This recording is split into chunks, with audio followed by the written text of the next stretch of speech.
Hello മക്കളെ, എല്ലാവർക്കും മാക്സിഡോയുടെ പുതിയൊരു വീഡിയോയിലേക്ക് സ്വാഗതം. നമ്മൾ ഇന്ന് നോക്കാൻ പോകുന്നത് നമ്മുടെ കെമിസ്ട്രി ടെക്സ്റ്റ് ബുക്കിലെ 7ാമത്തെ ചാപ്റ്റർ ആയിട്ടുള്ള, അതായത് അവസാനത്തെ ചാപ്റ്റർ ആയിട്ടുള്ള some compounds of industrial importance എന്ന് പറയുന്ന ചാപ്റ്ററാണ്. ഇത് ഫസ്റ്റ് എവർ ഓൺ യൂട്യൂബ് ആണ്. അതായത് മാക്സിഡോ ആണ് യൂട്യൂബിൽ ആദ്യമായിട്ട് ഈ ചാപ്റ്ററിന്റെ ഫുൾ സ്ട്രെച്ച് അപ്ലോഡ് ചെയ്യുന്നത്. നമുക്കറിയാം, ഈ ചാപ്റ്റർ കാണുമ്പോൾ തന്നെ നമ്മുടെ മുന്നിലേക്ക് വരുന്നത് ഒരു 30 പേജോളമുള്ള ഏറ്റവും വലിയ നല്ല അത്യാവശ്യം വലിയൊരു ചാപ്റ്ററാണ്. പൊതുവെ നമ്മൾ കുട്ടികൾക്ക് കെമിസ്ട്രി എന്ന് കേട്ടാൽ തന്നെ എന്തോ പ്രത്യേകിച്ച് എന്നെ പോലത്തെ ബ്രില്യൻ സ്റ്റുഡൻസിനൊക്കെ ഈ കെമിസ്ട്രിയോട് തീരെ ഇഷ്ടമുണ്ടാവില്ല. ഞങ്ങളൊക്കെ മാത്സ് ഫിസിക്സ് ആൾക്കാരൊക്കെ ആയിരുന്നു. അപ്പൊ ഈ കെമിസ്ട്രി എന്ന് കേൾക്കുമ്പോൾ തന്നെ എന്തോ ഒരു കണ്ണുകടിയാണ്. അപ്പൊ നമ്മുടെ മുന്നിൽ ഈ കെമിസ്ട്രി എന്ന് നോക്കുമ്പോൾ ആകെ കുറെ ക്ലോറൈഡ്സ്, കുറെ ആസിഡ്സ്, കുറെ മെറ്റൽസ്, ഇങ്ങനെയുള്ള കുറെ എന്തൊക്കെയോ പഠിക്കാനുണ്ടെന്ന് മനസ്സിൽ തോന്നാറുള്ളൂ. പക്ഷെ നമ്മൾ നോക്കേണ്ടത് ഈ ബാരിയേഴ്സിലേക്കല്ല. അതായത് ഇത് നമ്മുടെ മുന്നിൽ ഒരു മല പോലെ കിടക്കുന്നുണ്ട് എന്നല്ല നമ്മളിപ്പോ ചിന്തിക്കേണ്ടത്. നമ്മൾ നോക്കേണ്ടത് ഇതിനപ്പുറത്ത്, അതായത് നമ്മുടെ മുന്നിൽ വരാനിരിക്കുന്ന, അതായത് നമ്മുടെ 10th എൻഡ് ഗെയിം ആയിട്ടുള്ള SSLC എക്സാമിനേഷൻ ആണ്. ആ SSLC എക്സാമിനേഷന് 1 മാസം അല്ലെങ്കിൽ 2 മാസം കഴിഞ്ഞിട്ട് വരാൻ പോകുന്ന റിസൾട്ടിന്റെ ആ ഒരു ദിവസം ഉണ്ടല്ലോ, അത് കണ്ണടച്ചിരുന്ന് ആലോചിക്കുക. അതായത് ആ ഒരു സക്സസ് നമ്മുടെ മനസ്സിന്റെ ഉള്ളിൽ കണ്ടിട്ട് വേണം നമ്മൾ പഠിക്കാനിരിക്കാൻ. അല്ലാതെ കുറെ ക്ലോറൈഡ്സ് ഉണ്ട്, കുറെ ആസിഡ്സ് ഉണ്ട് എന്നൊന്നും നോക്കി എന്തൊക്കെയോ മനസ്സിലൊരു പ്രിജുഡിസ് മൈൻഡ് വെച്ചിട്ട് പഠിക്കാനിരുന്നാൽ നമ്മുടെ കെമിസ്ട്രി തലയിൽ കയറില്ല. അപ്പോൾ ഓക്കെ, നമുക്ക് നേരെ ചാപ്റ്ററിലേക്ക് കടക്കാം. ഈ ചാപ്റ്റർ എന്ന് പറഞ്ഞാൽ ഞാൻ പറഞ്ഞ പോലെ അത്യാവശ്യം വലിയ ചാപ്റ്ററാണ്. ഈ ചാപ്റ്ററിലൂടെ, അതായത് നമ്മുടെ ഡെയിലി ലൈഫിൽ നമ്മൾ കുറെ കെമിക്കൽസിന്റെ ആവശ്യകത നമുക്ക് വരും. നമുക്കറിയാം, നമ്മുടെ കോസ്മെറ്റിക്സ് യൂസ് ചെയ്യുന്നുണ്ടാവും നമ്മൾ. അപ്പൊ കോസ്മെറ്റിക്സിലായാലും ഫുഡ് കഴിക്കുമ്പോൾ നമ്മൾ ഡെയിലി ഫുഡ് കഴിക്കാൻ പോകണമല്ലുണ്ടാവും. ഫുഡിൽ നമ്മൾ കുറെ കെമിക്കൽസ് അടിച്ച് കയറ്റുന്നുണ്ട്. അതേപോലെ നമ്മുടെ ഫെർട്ടിലൈസേഴ്സിലൊക്കെ കുറെ കെമിക്കൽസിന്റെ ആവശ്യകത ഉണ്ട്. നമുക്കറിയാം, നമ്മുടെ ഗ്രീൻ റവല്യൂഷൻ, ഹരിത വിപ്ലവം, നമ്മുടെ ഇന്ത്യയിലെ അഗ്രികൾച്ചറൽ പ്രൊഡക്ഷൻ ഇൻക്രീസ് ചെയ്ത ഒരു സംഭവമാണ് ഈ ഗ്രീൻ റവല്യൂഷൻ. ഈ ഗ്രീൻ റവല്യൂഷനിലൂടെ പ്രത്യേകിച്ച് കെമിക്കൽ ഫെർട്ടിലൈസേഴ്സിന്റെ പ്രൊഡക്ഷൻ ഇൻക്രീസ് ചെയ്യുകയും അതിലൂടെ അഗ്രികൾച്ചർ പ്രൊഡക്ഷൻ ഇൻക്രീസ് ചെയ്യുകയാണ് ചെയ്തത്. അപ്പോൾ ഇവിടെ നമുക്ക് പ്രത്യേകിച്ച് പഠിക്കാനുള്ളത് ഈ കെമിക്കൽ കോമ്പൗണ്ട്സിന്റെ പ്രത്യേകത നമ്മുടെ ഡെയിലി ലൈഫിൽ അതെങ്ങനെ ഉണ്ടാക്കുന്നു, അതിന്റെ യൂസസ് എന്താണ്, അതാണ് നമുക്ക് പഠിക്കാനുള്ളത്. അപ്പൊ ഈ ചാപ്റ്ററിലൂടെ നമ്മൾ നോക്കുന്നത് വളരെ ഇമ്പോർട്ടന്റ് ആയിട്ടുള്ള ഒരു 3-4 കെമിക്കൽ കോമ്പൗണ്ട്സും അതിന്റെ പ്രിപ്പറേഷനുമാണ്. മെയിൻ ആയിട്ട് 2 പ്രിപ്പറേഷൻ മാത്രം നമുക്ക് പഠിക്കാനുള്ളൂ. അപ്പൊ നേരെ നമുക്ക് കടക്കാം. The production of ammonia. നമുക്കറിയാം, അമോണിയ എന്ന് പറയുന്നത് ഒരു ഗ്യാസ് ആണ്. ഈ അമോണിയ കളർലെസ് ആണ്. പിന്നെ അത് പഞ്ചന്റ് സ്മെല്ലാണ്. അതായത് വളരെ വൃത്തികെട്ട ഒരു സ്മെല്ലാണ് അമോണിയക്ക് ഉള്ളത്. അപ്പൊ ഈ അമോണിയ ആദ്യമായിട്ട് തന്നെ ബൾക്കായിട്ടല്ല പ്രൊഡ്യൂസ് ചെയ്തത്. അമോണിയ ആദ്യമായിട്ട് പ്രിപ്പയർ ചെയ്തത് ഒരു വാച്ച് ഗ്ലാസ് എടുത്തു. വാച്ച് ഗ്ലാസ്സിൽ നമ്മൾ കുറച്ച് എന്ത് യൂസ് ചെയ്തു? കുറച്ച് അമോണിയം ക്ലോറൈഡ് യൂസ് ചെയ്തു. കുറച്ച് അമോണിയം ക്ലോറൈഡും കുറച്ച് കാൽഷ്യം ഓക്സൈഡും തമ്മിൽ നല്ലോണം മിക്സ് ചെയ്തു. ആ വാച്ച് ഗ്ലാസ്സിൽ നമ്മൾ മിക്സ് ചെയ്ത സാധനം എന്നിട്ട് ഒന്ന് സ്മെല്ല് ചെയ്ത് നോക്കുക. വളരെ അടുത്ത് പോയി സ്മെല്ല് ചെയ്ത് നോക്കിയാൽ നമുക്കൊരു കാര്യം മനസ്സിലാവും, അതിന് വളരെ വൃത്തികെട്ടൊരു സ്മെല്ലാണ്. അപ്പോൾ നമുക്ക് മനസ്സിലാവും ഇതിലൂടെ പ്രൊഡ്യൂസ് ചെയ്തിരിക്കുന്നത് അമോണിയയാണ്. ഈ അമോണിയ എന്ന് പറയുന്നത് കളർലെസ് ആണ്, പഞ്ചന്റ് സ്മെല്ലാണ് എന്നാണ് ഈ ഒരു എക്സ്പെരിമെന്റിലൂടെ നമ്മൾ മനസ്സിലാക്കേണ്ടത്. ഇവിടെ നമ്മൾ മനസ്സിലാക്കേണ്ട വേറൊരു പ്രധാനപ്പെട്ട കാര്യമാണ്, അമോണിയം ക്ലോറൈഡും കാൽഷ്യം ഓക്സൈഡും കൂടിച്ചേർന്നാൽ ammonia plus calcium chloride plus water ആണ് പ്രൊഡ്യൂസ് ചെയ്യുക. ഇവിടെ ഈ ഒരു കെമിക്കൽ ഇക്വേഷന് ചെറിയ ഒരു തെറ്റുണ്ട്. അതായത് നമുക്ക് ഇക്വേഷൻ ബാലൻസ് ചെയ്യുക എന്ന് പറയുന്ന ഒരു പ്രോസസ്സ് നമ്മുടെ എക്സാമിൽ ചിലപ്പോൾ ചെയ്യേണ്ടി വരും. അതായത് ബാലൻസ്ഡ് കെമിക്കൽ ഇക്വേഷൻ നമുക്ക് എഴുതേണ്ടി വരും. ഈ balanced chemical equation for example എന്ന് പറഞ്ഞാൽ, ഇപ്പൊ നമ്മൾ ഒരു ചായ ഉണ്ടാക്കാന്ന് വെച്ചോ. ഈ ചായ വെള്ളം തിളപ്പിച്ചു, അതിലേക്ക് പൊടി ഇട്ടു, മധുരം ഇട്ടു. ഒരു മധുരത്തിന് നമ്മൾ 2 ഏലക്കായ ഇട്ടു. നോട്ട് ദ പോയിന്റ്, 2 ഏലക്കായ ഇട്ടു. തിളച്ച് നമ്മൾ തുറന്നു നോക്കുമ്പോൾ അതിൽ 3 ഏലക്കായ ഉണ്ടാവുമോ? ഇല്ല. ഇതിലൂടെ പറഞ്ഞു വരുന്നത് എന്താന്ന് വെച്ചാൽ, നമ്മൾ റിയാക്ടൻസ് ആയിട്ട് എത്ര എലമെന്റ്സ് ആണോ കൊടുത്തത് അത്ര മാത്രമേ പ്രൊഡക്ട്സ് കിട്ടുള്ളൂ. അപ്പോൾ ഈ ഒരു ഇക്വേഷനിൽ ഒരു നൈട്രജനും ഇവിടെ 4 ഹൈഡ്രജനും ഒരു ക്ലോറിനും ഉണ്ട്. ഇവിടെ ഒരു കാൽഷ്യം ഉണ്ട്, ഇവിടെ 2 ഓക്സിജൻ ഉണ്ട്, 2 ഹൈഡ്രജൻ ഉണ്ട്. പക്ഷേ ഇവിടെ നോക്കുമ്പോൾ ഒരു നൈട്രജൻ, ഓക്കെ, ഇവിടെ ഒരു നൈട്രജൻ. ഇവിടെ 3 ഹൈഡ്രജൻ, ഒരു കാൽഷ്യം, 2 ക്ലോറിൻ, 2 ഹൈഡ്രജൻ, ഒരു ഓക്സൈഡ്. ഇവിടെ ഇവിടെ ഒരു ക്ലോറിനും ഇവിടെ 2 ക്ലോറിനും ഉണ്ട്. അപ്പൊ ഇക്വേഷൻ ബാലൻസ് ചെയ്യാൻ വേണ്ടിയിട്ട് ഞാൻ ഇവിടെ ചെറുതായിട്ട് 2 NH4Cl ഇട്ടു. ഈ 2 NH4Cl വന്നു കഴിഞ്ഞാൽ ഇവിടെ 2 ക്ലോറിനും ഇവിടെ 2 ക്ലോറിനും ആയി. പക്ഷേ ഇവിടെ 2 നൈട്രജനും ഇവിടെ ഇവിടെ ആകെ ഒരു നൈട്രജനേ ഉള്ളൂ. അപ്പൊ അതിന് വേണ്ടിയിട്ട് ഇവിടെ 2 ഇട്ട് കൊടുത്തു. ഓക്കെ, ഇപ്പൊ ഇവിടെ 2 നൈട്രജൻ ഉണ്ട്, ഇവിടെ 2 നൈട്രജൻ ഉണ്ട്. പക്ഷെ ഹൈഡ്രജന്റെ എണ്ണം നോക്കിയാൽ ഇവിടെ 8 ഹൈഡ്രജനും ഇവിടെ 2 എണ്ണം, മൊത്തം 10 ഹൈഡ്രജൻ ഉണ്ട്. പക്ഷേ ഇവിടെ വെറും 6 ഹൈഡ്രജനേ ഉള്ളൂ.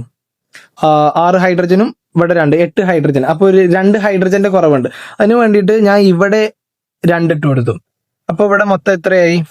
ഇവിടെ 4 ഹൈഡ്രജൻ, ഇവിടെ 6 ഹൈഡ്രജൻ, മൊത്തം 10 ഹൈഡ്രജൻ. ഹൈഡ്രജനും ഓക്കെ.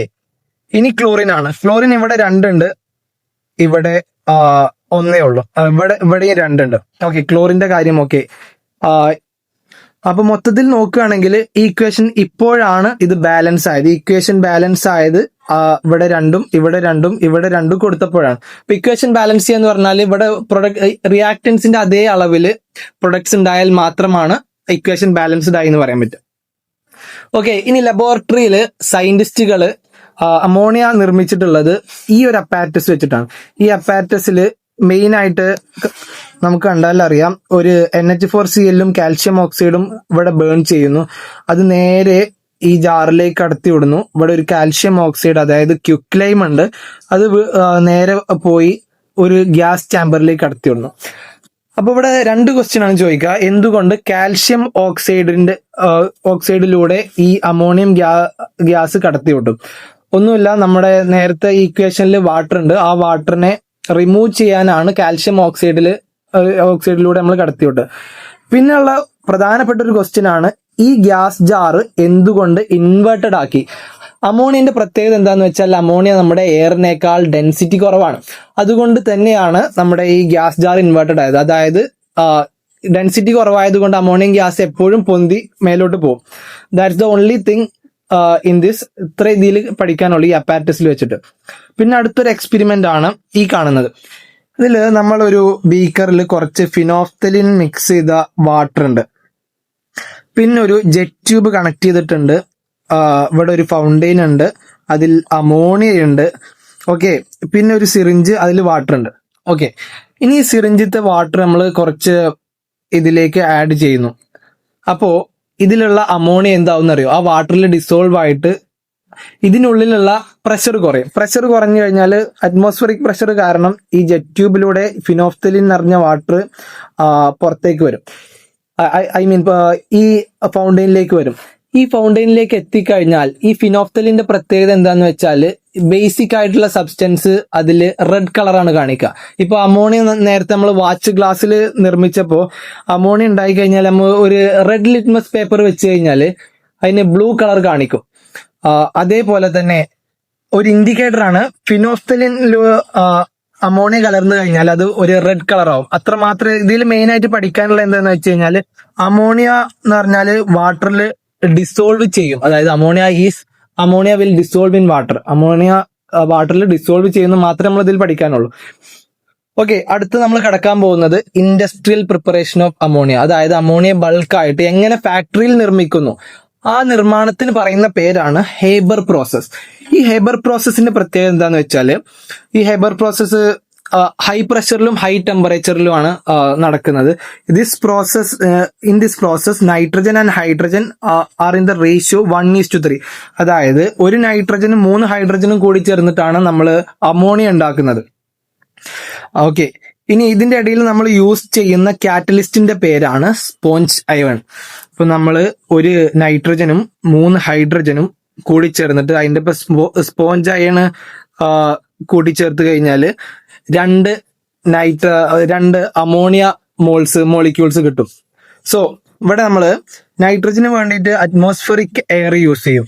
പിന്നെ പെട്രോളിയം പ്രൊഡക്ട്സ് ലൈക്ക് നാഫ്തലിന് ആണ് ഹൈഡ്രജൻ നമ്മൾ എടുക്കാൻ യൂസ് ചെയ്യും. അങ്ങനെ അറ്റ്മോസ്ഫിയറിക് എയർ നിന്ന് നൈട്രജനും ഹൈഡ്രജനും യൂസ് ചെയ്തിട്ട് നമ്മൾ വലിയ തോതിൽ ഫാക്ടറിയിൽ അമോണിയ ഉണ്ടാക്കും. ഈ അമോണിയ ഉണ്ടാക്കുന്ന പ്രോസസ്സിന് പറയുന്ന പേരാണ് Haber process. Okay, note the point, Haber process. ഇനി നമുക്ക് നോക്കാനുള്ള എന്താന്ന് വെച്ചാല് ലിക്വിഡ് അമോണിയയും ലിക്വിഡ് അമോണിയയും ഉണ്ട്. ഈ ഹേബർ പ്രോസസ്സിലൂടെ നമുക്ക് കിട്ടുന്നത് ലിക്വിഡ് അമോണിയ ആണ്. അതായത് ഈ അമോണിയ നമ്മൾ പറഞ്ഞു ഒരു ഗ്യാസ് ആണെന്ന് പറഞ്ഞു. ഈ ഗ്യാസിന് ഹൈ പ്രഷറൈസ് ചെയ്ത് കഴിഞ്ഞാൽ അമോണിയ ലിക്വിഡൈസ്ഡ് ആകും. അങ്ങനെ കളക്ട് ചെയ്ത്, അതായത് വെറും അമോണിയ മാത്രമാണെങ്കിൽ അതിനാണ് ലിക്വിഡ് അമോണിയ എന്ന് പറയാം. പക്ഷെ ലിക്വിഡ് അമോണിയ എന്ന് പറഞ്ഞാൽ അമോണിയ വാട്ടറിൽ മിക്സ് ചെയ്ത് കഴിഞ്ഞാൽ, അല്ലെങ്കിൽ concentrated aqueous solution of ammonia ആണ് ലിക്വിഡ് അമോണിയ. സോ തമ്മിൽ മാറിപ്പോവരുത്. ലിക്വിഡ് അമോണിയ എന്താണ്, ലിക്വിഡ് അമോണിയ എന്താണെന്ന് നമ്മൾ മനസ്സിലാക്കിയിട്ട് വേണം പോകാൻ. ഇനി അമോണിയക്ക് കുറെ യൂസസ് ഉണ്ട്. ഈ അമോണിയന്റെ പ്രധാനപ്പെട്ട കുറച്ച് യൂസുകളാണ് പറയാൻ പോകുന്നത്. അതിൽ ആദ്യത്തേതാണ് for the preparation of chemicals fertilizers such as ammonium sulphate, ammonium phosphate and urea. പറഞ്ഞു ഫെർട്ടിലൈസേഴ്സ് ഉണ്ടാക്കാനാണ് അമോണിയ പ്രത്യേകിച്ച് യൂസ് ചെയ്യുന്നത്. പിന്നെ റെഫ്രിജറന്റ്, നമുക്ക് മീൻ മാർക്കറ്റിലൊക്കെ നമുക്ക് കാണാം ഐസ് പെട്ടെന്ന് അലിയാറില്ലല്ലോ, വളരെ നേരം ഐസ് അലിയാതെ കാത്തു സൂക്ഷിക്കും. അപ്പൊ അവിടെയൊക്കെ അമോണിയ മിക്സ് ചെയ്യാറുണ്ട് ഐസിൽ. പിന്നെ അടുത്തതാണ് for the production of artificial fibres like nylon and rayon. അടുത്തത് ഇൻ ദ റിഫൈനിങ് ഓഫ് പെട്രോളിയത്തിൽ അമോണിയ യൂസ് ചെയ്യുന്നുണ്ട് as the main raw material in the industrial preparation of nitric acid in Ostwald process. Nitric ആസിഡിന്റെ പ്രിപ്പറേഷന് പറയുന്ന പേരാണ് Ostwald process. അപ്പൊ nitric ആസിഡിന്റെ പ്രിപ്പറേഷനിലും നമ്മൾ അമോണിയ യൂസ് ചെയ്യാറുണ്ട്. ഓക്കെ, അങ്ങനെ അമോണിയ നമുക്ക് വളരെ അതായത് കുറെ മെത്തേഡ്സിലൂടെ നമുക്ക് അമോണിയ പ്രൊഡ്യൂസ് ചെയ്യാൻ പറ്റും. ഇപ്പോ അടുത്തൊരു എക്സ്പെരിമെന്റ് ആണ്. നമ്മൾ ഒരു ടെസ്റ്റ് ട്യൂബ് അല്ലെങ്കിൽ ഒരു ഗ്ലാസ് ട്യൂബ് എടുക്കുക, രണ്ട് എൻഡും ഓപ്പൺ ആയിട്ടുള്ള. അതിൽ എന്നിട്ട് ഒരു കോട്ടൺ ഡിപ്ഡ് ഇൻ HCl-ഉം ഒരു കോട്ടൺ ഡിപ്ഡ് ഇൻ അമോണിയ സൊല്യൂഷനും. ഇത് ഇങ്ങനെ കയറ്റി വെച്ചിട്ട് രണ്ട് കോർക്ക് വെച്ചിട്ട് അടയ്ക്കുക. ഇപ്പൊ രണ്ട് കോർക്ക് വെച്ചിട്ട് അടച്ച് കുറച്ച് ടൈം കഴിഞ്ഞാല് നമുക്ക് ഇവിടെ നടുവിൽ വൈറ്റ് ഫ്യൂംസ് ഇങ്ങനെ കാണാൻ പറ്റും. ഈ വൈറ്റ് ഫ്യൂംസ് എന്ന് പറഞ്ഞത് NH4Cl ആണ്, അതായത് അമോണിയം ക്ലോറൈഡ് ആണ്. ഈ അമോണിയം ക്ലോറൈഡ് അതായത് നമ്മൾ HCl-ഉം NH3യും കൂടി ചേർന്നാൽ നമുക്ക് അമോണിയം ക്ലോറൈഡ് കിട്ടും. പക്ഷെ ഇവിടെ നമ്മൾ നോട്ട് ചെയ്യേണ്ട, അതായത് ഇവിടെ ഈ റിയാക്ഷന് സിമ്പിൾ എന്ന് പറഞ്ഞാല് ഇങ്ങനെ കൊടുത്തിട്ടുള്ളത്, അതായത് ഇങ്ങനെ മേലോട്ടൊന്നും ഇങ്ങനെ താഴോട്ടൊന്നും. ഈ സിമ്പിളിന്റെ പ്രത്യേകത എന്താ അറിയോ? അതായത് it is A reversible reaction. ഇപ്പൊ നമുക്ക് കിട്ടിയ ഈ അമോണിയം ക്ലോറൈഡ് ഉണ്ടല്ലോ, ഈ അമോണിയം ക്ലോറൈഡ് നമ്മൾ ഒന്ന് ചൂടാക്കി കൊടുക്കാം. ചൂടാക്കി കൊടുത്തു കഴിഞ്ഞാൽ ഈ വൈറ്റ് ഫ്യൂംസ് പോയിട്ട് വീണ്ടും തിരിച്ച് HCl-ഉം NH3 ആയിട്ട് മാറും. അതായത് it is A reversible reaction. When reactance മാറി പ്രൊഡക്ട്സ് ആവും, ഇതേ പ്രൊഡക്ട്സ് കുറച്ച് കഴിഞ്ഞാൽ റിയാക്ടൻസ് ആയിട്ട് തിരിച്ചു മാറും. അതാണ് റിവേഴ്സിബിൾ റിയാക്ഷൻ എന്ന് പറഞ്ഞത്. അതുപോലെ തന്നെ ഇറിവേഴ്സിബിൾ റിയാക്ഷനും ഉണ്ട്. അത് എന്താന്ന് പിന്നീട് പറയാം. ഓക്കെ, ഇനി ഇൻ എ റിവേഴ്സിബിൾ റിയാക്ഷനിൽ a reaction in which reactants are converted to products are called എന്താണ്? A forward reaction. Forward reaction എന്ന് പറഞ്ഞാൽ ഇപ്പൊ നമ്മുടെ NH3യും HCl-ഉം കൂടി NH4Cl ആവുന്നതാണ് ഫോർവേഡ് റിയാക്ഷൻ. അതുപോലെ തന്നെ reverse reaction, a reaction in which products are converted to reactants is called backward reaction. Backward reaction എന്ന് പറഞ്ഞാൽ ഈ NH4Cl നേരെ NH3യും HCl ആയി മാറുന്നത്. അപ്പോ ഇതുപോലെ ഒരുപാട് റിവേഴ്സിബിളും റിവേഴ്സിബിൾ റിയാക്ഷൻസ് ഉണ്ട്. അതിന്റെ ഒരു എക്സാമ്പിൾ ആണ് NH3യും അതായത് അമോണിയയും ഹൈഡ്രോക്ലോറിക് ആസിഡും കൺവേർട്ട് ചെയ്തിട്ട് അമോണിയം ക്ലോറൈഡ് ആയി മാറുന്നത്. അപ്പോൾ ഇതുപോലത്തെ കുറെ എക്സാമ്പിൾ നമ്മുടെ ടെക്സ്റ്റ് ബുക്കിൽ കാണാൻ, അപ്പൊ അത് റെഫർ ചെയ്താൽ മതി. പിന്നെ അതേപോലെ നമുക്ക് കുറെ ഇറിവേഴ്സിബിൾ റിയാക്ഷൻ ഉണ്ട്. റിവേഴ്സിബിൾ റിയാക്ഷൻ എന്ന് പറഞ്ഞാൽ കുറച്ച് എക്സാമ്പിൾ പറയുകയാണെങ്കിൽ NaOH plus HCl gives HCl plus H2O. ഈ റിയാക്ഷനിൽ നോക്കുകയാണെങ്കിൽ ഈ ആരോ മാർക്ക് വൺ ഡയറക്ഷനിലേക്ക് മാത്രമേ ഉള്ളൂ. അതായത് ഇഫ് ബൈ ഫോർവേഡ് റിയാക്ഷനിൽ നമ്മൾ പ്രൊഡക്ട്സ് ഉണ്ടായിക്കഴിഞ്ഞാൽ ആ പ്രൊഡക്ട്സ് പിന്നീട് തിരിച്ച് റിയാക്ടൻസ് ആയി മാറുന്നില്ല. അങ്ങനത്തെ റിയാക്ഷന് പറയുന്ന പേര് റിവേഴ്സിബിൾ റിയാക്ഷൻ എന്നും, പ്രൊഡക്ട്സ് റിയാക്ടൻസ് ആയിട്ട് തിരിച്ച് മാറുന്നുണ്ടെങ്കിൽ അങ്ങനത്തെ റിയാക്ഷൻസ് പറയുന്ന പേരാണ് റിവേഴ്സിബിൾ റിയാക്ഷൻ എന്ന്.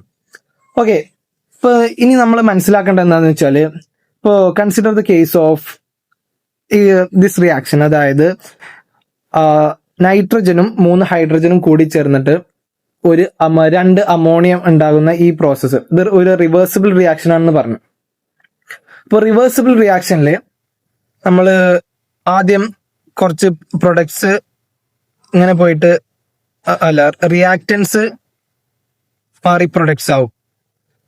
കുറച്ച് കഴിഞ്ഞ അപ്പൊ തന്നെ ഈ പ്രൊഡക്ട്സ് നേരെ പോയി റിയാക്റ്റൻസ് ആവും. അതായത് റിയാക്റ്റൻസ് പ്രൊഡക്റ്റ് ആവും, പ്രൊഡക്റ്റ് റിയാക്റ്റൻസ് ആവും. അങ്ങനെ റിയാക്ഷൻ തുടങ്ങുന്ന ടൈമിൽ ചിലപ്പോ ഫോർവേഡ് റിയാക്ഷൻ ആവും കൂടുതൽ, ചിലപ്പോൾ റിവേഴ്സ് റിയാക്ഷൻ ആവും കൂടുതൽ. കുറച്ച് കഴിഞ്ഞ് കഴിഞ്ഞാൽ, അതായത് കുറച്ച് ടൈം കഴിഞ്ഞ് കഴിഞ്ഞാൽ ഈ റിയാക്റ്റൻസ് പ്രൊഡക്ട്സ് ആവുന്നതും പ്രൊഡക്ട്സ് റിയാക്റ്റൻസ് ആവുന്നതും അതിന്റെ റേഷ്യോ ഒരേപോലെയാവും. അതായത് the stage at which the rate of forward reaction becomes equal to the rate of backward reaction in a reversible reaction. ആ ഒരു സ്റ്റേറ്റിനെ പറയുന്ന പേരാണ്, അതായത് ഫോർവേഡ് റിയാക്ഷനും ബാക്ക്വേർഡ് റിയാക്ഷനും ഈക്വൽ ആകുന്ന ആ ടൈമിന് പറയുന്ന പേരാണ് കെമിക്കൽ ഇക്വലിബ്രിയം അല്ലെങ്കിൽ ഇക്വലിബ്രിയം സ്റ്റേറ്റ്. മനസ്സിലാക്കണം, ഇക്വലിബ്രിയം സ്റ്റേറ്റ് എന്ന് പറഞ്ഞാൽ ഫോർവേഡ് റിയാക്ഷനും ബാക്ക്വേർഡ് റിയാക്ഷനും ഈക്വൽ ആകുന്ന ഒരു സ്റ്റേറ്റ് ആണ്. ഓക്കെ, ഇനി ഇക്വലിബ്രിയം സ്റ്റേറ്റിന് കുറച്ച് ക്യാരക്ടറിസ്റ്റിക്സ്, കുറച്ച് പ്രത്യേകതകളുണ്ട്. ആ പ്രത്യേകതകളൊന്ന് പറഞ്ഞുതരാം. At equilibrium both reactants and products coexist. ഇക്വലിബ്രിയത്തിൽ റിയാക്റ്റൻസും ഉണ്ടാവും, പ്രൊഡക്ട്സും ഉണ്ടാവും. അല്ലാതെ ഇക്വലിബ്രിയം സ്റ്റേറ്റ് ആയി കഴിഞ്ഞാൽ പിന്നെ റിയാക്റ്റൻസ് മാത്രം അല്ലെങ്കിൽ പ്രൊഡക്ട്സ് മാത്രമൊന്നുമല്ല. ഇനി അടുത്തത്, the rate of forward and backward reaction are equal at equilibrium. ഞാൻ പറഞ്ഞതുപോലെ ഇക്വലിബ്രിയം സ്റ്റേറ്റിൽ ഫോർവേഡ് റിയാക്ഷനും ബാക്ക്വേർഡ് റിയാക്ഷനും ഈക്വൽ ആയിരിക്കും. Even after attaining equilibrium the reactant molecules react to form product molecule. ഇക്വലിബ്രിയം സ്റ്റേറ്റിലായാലും റിയാക്ഷൻ നിൽക്കുന്നില്ല, അവിടെ വീണ്ടും ഫോർവേഡ് റിയാക്ഷനും ബാക്ക്വേർഡ് റിയാക്ഷനും സംഭവിക്കുന്നുണ്ട്, പക്ഷേ രണ്ടും ഈക്വൽ സ്റ്റേറ്റിൽ അല്ലെങ്കിൽ ഈക്വൽ എമൗണ്ടിലായിരിക്കും. Okay, when nothing new is added to the system, അല്ലെങ്കിൽ ഈ ഒരു കെമിക്കൽ റിയാക്ഷനിലേക്ക് പുറത്തുനിന്ന് കൂടുതൽ ഒന്നും ആഡ് ചെയ്തിട്ടില്ലെങ്കിൽ, അല്ലെങ്കിൽ ഉള്ളതൊന്ന് റിമൂവ് ചെയ്തിട്ടില്ലെങ്കിൽ, nothing is removed from the system, such system is called closed system. അതായത് ഉള്ളിന്ന് പുറത്തേക്ക് പോകുന്നില്ല, പുറത്തുനിന്ന് ഉള്ളിലേക്കും വരുന്നില്ല.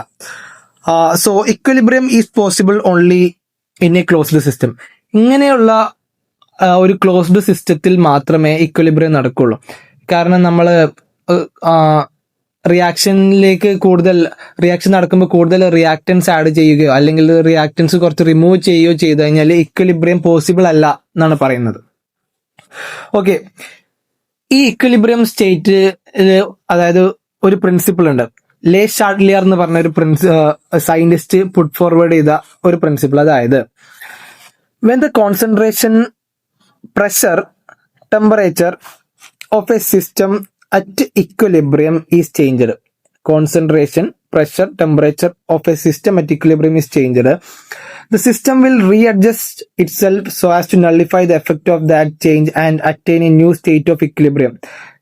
This is called Le Chatelier principle. Okay. I hope ഈ പറഞ്ഞത് നിങ്ങൾക്ക് ആർക്കും മനസ്സിലായിട്ടുണ്ടാവില്ല എന്നാണ്. കാരണം ഇതൊറ്റ വായനയിൽ മനസ്സിലാക്കാൻ മാത്രമുള്ള ബുദ്ധി നമുക്ക് ആവശ്യമില്ല. ഇതിൽ പറയുന്നത് ഇത്ര മാത്രം, അതായത് കോൺസെൻട്രേഷൻ, പ്രഷർ, ടെമ്പറേച്ചർ, ഈ 3 ഫാക്ടേഴ്സ് ഇക്വലിബ്രിയത്തിലുള്ള ഒരു റിയാക്ഷനിൽ ചേഞ്ച് ചെയ്യുകയാണെങ്കിൽ ആ സ്റ്റേറ്റ് അല്ലെങ്കിൽ ആ ഒരു system itself readjust the equilibrium. ആ ഇക്വലിബ്രിയം സ്റ്റേറ്റിനെ അത് തന്നെ റീഅഡ്ജസ്റ്റ് ചെയ്യും. ഇത് തൽക്കാലം ഇങ്ങനെ ഒന്ന് മനസ്സിലാക്കി വെക്കുക. ഞാൻ ബാക്കിയുള്ള ടോപ്പിക്, അതായത് ഓരോന്നും ഞാൻ എക്സ്പ്ലെയിൻ ചെയ്ത് പറയുന്നുണ്ട്. ഇതിൽ നമ്മൾ കൺസിഡർ ചെയ്യുന്ന റിയാക്ഷൻ നമ്മുടെ ഹേബർ പ്രോസസ്സിലെ നൈട്രജനും ഹൈഡ്രജനും കൂടി ചേർന്ന് അമോണിയ ഉണ്ടാകുന്ന പ്രോസസ്സാണ്. ഇതിൽ പറയുന്ന ഫസ്റ്റിലെ ഷാർട്ട്ലിയർ പ്രിൻസിപ്പിൾ, ഇത് ഇമ്പോർട്ടന്റ് ആണ്, ഇത് എന്തായാലും പഠിക്കണം കേട്ടോ. ഇതുപോലെ തന്നെ ബൈ ഹാർട്ട് ആകുകയാണെങ്കിൽ അത്രയും നല്ലത്. Okay, when the concentration, pressure and temperature, ഈ 3 ഫാക്ടേഴ്സ് ആണെന്ന് ഞാൻ പറഞ്ഞല്ലോ. അപ്പോൾ ഓരോ ഫാക്ടേഴ്സും എങ്ങനെയാണ് അഫക്റ്റ് ചെയ്യുന്നത് നമുക്ക് നോക്കാം. Okay, influence of concentration on equilibrium. Le Chatelier principle പ്രകാരം if the concentration of reactants is increased, അതായത് ഇപ്പൊ ഒരു നൈട്രജനും 3 ഹൈഡ്രജൻ മോളിക്യൂളാണ് ഉള്ളത്. ഇപ്പൊ ഇതിലേക്ക് ഞാൻ ഒരു നൈട്രജൻ കൂടി ആഡ് ചെയ്യാണ്. അതാണ് കോൺസെൻട്രേഷൻ ഓഫ് റിയാക്ടൻസ് ഇൻക്രീസ് ചെയ്യാന്ന് പറഞ്ഞാല്. അപ്പൊ പറയുന്നത് എന്താ, is increased in A system at equilibrium the rate of forward reaction increase. അതായത് ഇവിടെ റിയാക്ടൻസ് അല്ലേ കൂടിയത്, അപ്പോൾ ഇവിടുന്ന് കൂടുതൽ ഇങ്ങോട്ട് ഒഴുകും, അപ്പൊ ഫോർവേഡ് റിയാക്ഷൻസ് ഇൻക്രീസ് ആവും. Okay, if the concentration of products, ഇപ്പൊ നമ്മൾ അമോണിയ ഇവിടെ കൂടുതലാക്കി, ഇവിടെ കുറച്ചുകൂടി അമോണിയ ഇട്ട് കൊടുത്ത്, അപ്പോ തിരിച്ച് നൈട്രജനും ഹൈഡ്രജനും ആകുന്ന പ്രോസസ്സാണ് ഇൻക്രീസ് ചെയ്യുക, that is backward reaction increase ചെയ്യും. ആകെ പഠിക്കാനുള്ള പോയിന്റ് എന്താണ്, കോൺസെൻട്രേഷൻ ഓഫ് റിയാക്ടൻസ് ഇൻക്രീസ് ചെയ്താൽ ഫോർവേഡ് റിയാക്ഷൻ ഇൻക്രീസ് ചെയ്യും, കോൺസെൻട്രേഷൻ ഓഫ് പ്രൊഡക്റ്റ് ഇൻക്രീസ് ചെയ്താൽ റിവേഴ്സ് റിയാക്ഷൻ ഇൻക്രീസ് ആവും. ഇനി പ്രഷർ ആൻഡ് ഇക്വിലിബ്രിയം, ഇതിൽ പറയുന്നത് according to Le Chatelier principle, when the pressure of a system at equilibrium is increased, pressure increase ചെയ്യുകയാണെങ്കിൽ the system will try to attain equilibrium by reducing pressure. ശരിയാണ്, ഇക്വിലിബ്രിയത്തിന് അതിൻ്റെതായിട്ടുള്ള പ്രഷറിലേക്ക് system റീഅഡ്ജസ്റ്റ് ചെയ്യും. ഇതെങ്ങനെ achieve ചെയ്യുന്നത് വെച്ചാൽ by increasing the reaction in the direction where the number of moles of molecules decreases. മനസ്സിലായിട്ടില്ല എന്ന് വിചാരിക്കുന്നു. അതായത് ഇവിടെ എത്ര മോൾ നൈട്രജൻ ഉണ്ട്, 1 മോൾ നൈട്രജൻ ഉണ്ട്. ഇവിടെ 3 മോൾ ഹൈഡ്രജൻ ഉണ്ട്, പക്ഷെ ഇവിടെ 2 മോൾ ഹൈഡ്രജൻ ആണുള്ളത്. അപ്പോ ഇവിടെ മൊത്തത്തിൽ എത്ര മോൾ ഉണ്ട്, ഇവിടെ 4 മോൾ റിയാക്ടൻസ് ഉണ്ട്. 4 മോൾ റിയാക്ടൻസ് ഉണ്ട്, ഇവിടെ 2 മോൾ പ്രൊഡക്ട്സേ ഉള്ളൂ. അപ്പോ ഇവിടെ എന്താണ്, ഇവിടെ മോളിക്യൂൾസിന്റെ എണ്ണം കൂടുതലാണ്, റിയാക്ടൻസിന്റെ അവിടെ മോളിക്യൂൾസിന്റെ എണ്ണം കൂടുതലാണ്, പ്രൊഡക്ട്സിന്റെ അവിടെ മോളിക്യൂൾസിന്റെ എണ്ണം കുറവാണ്. സോ ഇവിടെ ഫോർവേഡ് റിയാക്ഷനിൽ എന്താ പറയാ, മോളിക്യൂൾസിന്റെ എണ്ണം കുറയാണ്, അത് കൂടുതലുള്ളവിടുന്ന് കുറവുള്ള സ്ഥലത്തേക്കാണ് റിയാക്ഷൻ നടക്കുന്നത്. അപ്പോ പ്രഷർ ഇൻക്രീസ് ആയി കഴിഞ്ഞാൽ ഈ ഒരു റിയാക്ഷനെ സംബന്ധിച്ചിടത്തോളം ഫോർവേഡ് റിയാക്ഷൻ ഇൻക്രീസ് ആവും. ഇനി നേരെ മറിച്ച് ഇവിടെ റിയാക്ടൻസിന്റെ അവിടെ മോളിക്യൂൾസിന്റെ എണ്ണം കുറവാണ്, പ്രൊഡക്ട്സിന്റെ അവിടെ മോളിക്യൂൾസിന്റെ എണ്ണം കൂടുതലാണ്. അപ്പൊ പ്രഷർ ഇൻക്രീസ് ആകുകയാണെങ്കിൽ റിവേഴ്സ് റിയാക്ഷൻ ആവും ഇൻക്രീസ് ആവുക. കൂടുതൽ ബുദ്ധിമുട്ടൊന്നുമില്ല, ഇത് ഇങ്ങനെ മനസ്സിലാക്കിയാൽ മതി. പ്രഷർ ഇൻക്രീസ് ആയി കഴിഞ്ഞാൽ എവിടെയാണോ മോളിക്യൂൾസിന്റെ എണ്ണം കുറവുള്ളത് അങ്ങോട്ടേക്കുള്ള റിയാക്ഷന്റെ അളവ് കൂടും. അപ്പൊ ഫോർവേഡ് റിയാക്ഷൻ ആണെങ്കിൽ ഫോർവേഡ് റിയാക്ഷൻ കൂടും, റിവേഴ്സ് റിയാക്ഷൻ ആണെങ്കിൽ റിവേഴ്സ് റിയാക്ഷൻ കൂടും. ഓക്കെ, ഇനി അടുത്ത് നോക്കാനുള്ളത്, അത് ഒരു കാര്യം കൂടി പറയാനുള്ളത്, ഇപ്പോ കൺസിഡർ ദിസ് റിയാക്ഷൻ, അതായത് ഒരു ഹൈഡ്രജൻ മോളിക്യൂളും ഒരു അയഡിൻ മോളിക്യൂളും കൂടി ചേർന്നിട്ട് 2HI ഉണ്ടാകും. ഈ 2HIയിൽ ഇവിടെ 1 മോളിക്യൂൾ ഉണ്ട്, ഇവിടെ 1 മോളിക്യൂൾ ഉണ്ട്, ഇവിടെ 2 മോളിക്യൂൾ ഉണ്ട്, ഇവിടെ മൊത്തം 2 മോളിക്യൂൾ, ഇവിടെ മൊത്തം 2 മോളിക്യൂൾ ഉണ്ട്, ഇവിടെ 2 മോളിക്യൂൾ ഉണ്ട്. അപ്പൊ ഇവിടെ റിയാക്ടൻസിലും പ്രൊഡക്ട്സിലും എന്ത് ചേഞ്ച് ഇല്ല, മോളിക്യൂൾസിന്റെ നമ്പറിൽ ചേഞ്ച് ഇല്ല. സോ ഇവിടെ എങ്ങനെ പ്രഷർ കൂട്ടിയാലും കുറച്ചാലും ഈ റിയാക്ടൻസിലെ ഇക്വിലിബ്രിയത്തിന് ഒരു എഫക്റ്റും വരുന്നില്ല. അതായത് in a reversible reaction if there is no change in the number of molecules of reactants and products in the gaseous state, pressure will have no effect. അതായത് മോളിക്യൂൾസിന്റെ എണ്ണത്തിൽ ഒരു മാറ്റമില്ല. അപ്പോൾ പ്രഷറിന് അവിടെ കാര്യമായിട്ടൊന്നും ചെയ്യാനില്ല. പ്രഷർ ഇൻക്രീസ് ചെയ്താലും ഡിക്രീസ് ചെയ്താലും ഒന്നുമില്ല. അടുത്തത് ടെമ്പറേച്ചർ എങ്ങനെ ഇക്വിലിബ്രിയത്തെ അഫക്റ്റ് ചെയ്യുന്നതാണ്. അപ്പൊ നമ്മുടെ സെയിം റിയാക്ഷൻ കൺസിഡർ ചെയ്യാം. ഈ റിയാക്ഷനിൽ ഒരു നൈട്രജൻ 3 ഹൈഡ്രജൻ കൂടി ചേർന്ന് ഒരു അമോണിയയും ഹീറ്റും ഉണ്ട്. അതായത് this is an exothermic reaction. ഈ റിയാക്ഷനിലൂടെ ഹീറ്റ് പുറത്തു വിടുന്നു. ഇവിടെ പറയുന്നത് എന്താന്ന് വെച്ചാല്, in A system at equilibrium increase in temperature will increase the rate of endothermic reaction, decrease in temperature will increase the rate of exothermic reaction. അപ്പോ ഇവിടെ നമുക്കറിയാം ഈ ഒരു റിയാക്ഷൻ എന്ന് പറഞ്ഞാൽ ദ ഫോർവേഡ് റിയാക്ഷൻ ഒരു എക്സോതെർമിക് റിയാക്ഷൻ ആണ്. അപ്പൊ നമ്മൾ ടെമ്പറേച്ചർ ഇൻക്രീസ് ചെയ്തു, അപ്പൊ ടെമ്പറേച്ചർ കുറക്കണം എന്നുണ്ടെങ്കിൽ നമ്മൾ എൻഡോതെർമിക് റിയാക്ഷൻ ആണ്, അതായത് പ്രൊഡക്റ്റ് മാറി റിയാക്ടന്റ് ആവുന്ന റിവേഴ്സ് റിയാക്ഷൻ ആണ് അവിടെ ഇൻക്രീസ് ആവുക. അപ്പോ എങ്ങനെ ടെമ്പറേച്ചർ ഇക്വിലിബ്രിയത്തെ അഫക്ട് ചെയ്യും, ഇക്വിലിബ്രിയത്തെ അഫക്ട് ചെയ്യുന്നത് എങ്ങനെയെന്ന് വെച്ച് കഴിഞ്ഞാൽ increase in temperature will increase in the rate of endothermic reaction ആണ്. അതായത് എൻഡോതെർമിക് റിയാക്ഷൻ ഏത് ഡയറക്ഷനിലേക്കാണോ ആ റിയാക്ഷൻ ആണ് ഇൻക്രീസ് ചെയ്യുക. അപ്പോൾ decrease in temperature will increase the rate of exothermic reaction. ഇപ്പൊ നമ്മളിപ്പോ സാധാ ഇക്വിലിബ്രിയത്തിന്റെ ടെമ്പറേച്ചറിൽ നിന്നും ടെമ്പറേച്ചർ കുറച്ച് കഴിഞ്ഞാൽ അവിടെ എക്സോതെർമിക് റിയാക്ഷന് ഏത് സൈഡിലേക്കാണോ, ഇപ്പൊ ഫോർവേഡ് ആണെങ്കിൽ ഫോർവേഡ്, റിവേഴ്സ് ആണെങ്കിൽ റിവേഴ്സ്, ഈ ഒരു ഡയറക്ഷനിലേക്കായിരിക്കും ഇൻക്രീസ് ആവുക അല്ലെങ്കിൽ ടെമ്പറേച്ചർ ഡിക്രീസ് ആയി കഴിഞ്ഞാൽ ഈ ഒരു ഡയറക്ഷനിലെ റിയാക്ഷൻ ആയിരിക്കും ഇൻക്രീസ് ആവുക. ഇത്രേ ഉള്ളൂ ടെമ്പറേച്ചർ ഇക്വിലിബ്രിയത്തെ അഫക്ട് ചെയ്യുക. ഇനി നാലാമത്തതായിട്ട് ഇക്വിലിബ്രിയത്തെ അഫക്ട് ചെയ്യുന്ന ഒരു ഫാക്ടറാണ് കാറ്റലിസ്റ്റ്. കാറ്റലിസ്റ്റിനെ കുറിച്ച് കൂടുതലായിട്ടൊന്നും നോക്കണ്ട. കാറ്റലിസ്റ്റ് യൂസ് ചെയ്യുന്നത് എന്താണെന്ന് വെച്ചാൽ റിവേഴ്സിബിൾ റിയാക്ഷനിൽ കാറ്റലിസ്റ്റ് ആകെ ചെയ്യുന്ന പണി increase the rate of both forward and backward reaction and the system reaches equilibrium very fast. അതായത് ഇക്വിലിബ്രിയത്തിലേക്ക് എത്രയും പെട്ടെന്ന് ഒരു റിയാക്ഷനെ എത്തിക്കാനുള്ള ഘടകങ്ങളാണ് ഒരു കാറ്റലിസ്റ്റ് ചെയ്യുക. അപ്പൊ ഫോർവേഡ് റിയാക്ഷന്റെയും റിവേഴ്സ് റിയാക്ഷന്റെയും അളവ് ഒരുപോലെ ഒരു കാറ്റലിസ്റ്റ് കൂട്ടും. അപ്പോൾ ഇത്രയേ ഉള്ളൂ നമ്മുടെ റിവേഴ്സിബിൾ റിയാക്ഷനിൽ നമുക്ക് നോക്കാനുള്ളത്. ഫോർവേഡ് റിയാക്ഷൻ, ബാക്ക്വേർഡ് റിയാക്ഷൻ, അതുപോലെ ഇക്വിലിബ്രിയം സ്റ്റേറ്റ് എന്താണ്, ലേ ഷാർട്ട്ലിയർ പ്രിൻസിപ്പിൾ എന്താണ്. ഈ ലേ ഷാർട്ട്ലിയർ പ്രിൻസിപ്പിൾ പ്രകാരം ഇക്വിലിബ്രിയം സ്റ്റേറ്റ് ടെമ്പറേച്ചർ എങ്ങനെ അഫക്ട് ചെയ്യും, കോൺസെൻട്രേഷൻ എങ്ങനെ അഫക്ട് ചെയ്യും, പ്രഷർ എങ്ങനെ അഫക്ട് ചെയ്യും, അവസാനമായിട്ട് കാറ്റലിസ്റ്റ് എങ്ങനെ ഇക്വിലിബ്രിയത്തെ അഫക്ട് ചെയ്യും. ഈ 3 കാര്യങ്ങളാണ് നമ്മൾ ഇതിലൂടെ നോക്കാനുള്ളത്. ഇനി അടുത്തതായിട്ട് നമുക്ക് പഠിക്കാനുള്ള കെമിക്കൽ കോമ്പൗണ്ട് ആണ് നമുക്കറിയാവുന്നത് പോലെ നമ്മുടെ ലാബുകളിൽ കാണുന്ന king of acids, king of chemicals എന്ന് പറയുന്ന സൾഫ്യൂരിക് ആസിഡ്. ഈ സൾഫ്യൂരിക് ആസിഡ് നിർമ്മിക്കുന്ന പ്രോസസ്സിന് പറയുന്ന പേരാണ് contact process. Note the point, contact process. One word ആയിട്ട് എക്സാമിന് ചോദിക്കും, പ്രൊഡക്ഷൻ ഓഫ് സൾഫ്യൂരിക് ആസിഡിന് പറയുന്ന പേര് എന്താണ്? Contact process. ഇനി ഇതിൽ ഇമ്പോർട്ടന്റ് ആയിട്ട് സൾഫ്യൂരിക് ആസിഡിന്റെ ഈ പ്രൊഡക്ഷൻ, അതായത് important steps in contact process, നിർബന്ധമായിട്ടും ഈ നാല് സ്റ്റെപ്പ് നമ്മൾ പഠിക്കേണ്ടതാണ്. അതായത് വലിയ ബുദ്ധിമുട്ടൊന്നുമില്ല. ആദ്യം നമ്മൾ കുറച്ച് മോൾട്ടൺ സൾഫർ എടുക്കും. മോൾട്ടൺ സൾഫർ ബേൺ ചെയ്യും, എന്നിട്ട് പ്യൂരിഫൈ ചെയ്തിട്ട് മോയ്സ്ചർ ഫ്രീ അറ്റ്മോസ്ഫിയറിൽ അത് സൾഫർ ട്രയോക്സൈഡ് ആയിട്ട് മാറും. അതായത് സൾഫറും 2 ഓക്സിജനും കൂടി ചേർന്നിട്ട് സൾഫർ ട്രയോക്സൈഡ് ആയിട്ട് മാറും. ഇനി സൾഫർ ട്രയോക്സൈഡ് അല്ല, സൾഫർ ഡയോക്സൈഡ്. സൾഫറും 2 ഓക്സിജനും കൂടി ചേർന്നാൽ സൾഫർ ഡയോക്സൈഡ് ആണ്. ഇനി ഈ സൾഫർ ഡയോക്സൈഡ് ഫോം ചെയ്തതിനു ശേഷം അതിനെ ഒരു കാറ്റലിസ്റ്റ് എന്താണെന്ന് നേരത്തെ ഞാൻ പറഞ്ഞു തന്നു. ആ കാറ്റലിസ്റ്റ് വനേഡിയം പെന്റോക്സൈഡ് എന്ന് പറയുന്ന ഒരു കാറ്റലിസ്റ്റ് ഉപയോഗിച്ചിട്ട് 2 സൾഫറും 1 ഓക്സിജനും ഈ വനേഡിയം പെന്റോക്സൈഡും കൂടി ചേർന്നിട്ട് സൾഫർ ട്രയോക്സൈഡ് ഉണ്ടാവും. ഓക്കെ, സൾഫർ ട്രയോക്സൈഡ് ഉണ്ടാവും. ഈ സൾഫർ ട്രയോക്സൈഡ് എന്ത് ചെയ്യുന്നറിയോ? സൾഫർ ട്രയോക്സൈഡ് നേരത്തെ നമ്മൾ എടുത്തുള്ള കുറച്ച് സൾഫ്യൂരിക് ആസിഡിന്റെ കൂടെ മിക്സ് ചെയ്തിട്ട് H2S2O7, ഇമ്പോർട്ടന്റ് ആണ്, H2S2O7. ഈ കെമിക്കൽ ഫോർമുല തന്നിട്ട് ഇതിന്റെ നെയിം ചെയ്യാൻ ചോദിക്കും. ഇതിന്റെ നെയിം ആണ് ഒലിയം. ഈ H2S2O7 എന്ന് പറയുന്ന ഈ ഒരു കോമ്പൗണ്ടിന്റെ പേരാണ് ഒലിയം. അപ്പൊ സൾഫർ ട്രയോക്സൈഡിന്റെ കൂടെ നമ്മൾ ഓക്സിജൻ ആഡ് ചെയ്തിട്ട് സൾഫ്യൂരിക് ആസിഡ് ആഡ് ചെയ്തിട്ട് നമ്മൾ ഒലിയം എന്ന് പറയുന്ന കോമ്പൗണ്ട് നിർമ്മിക്കും.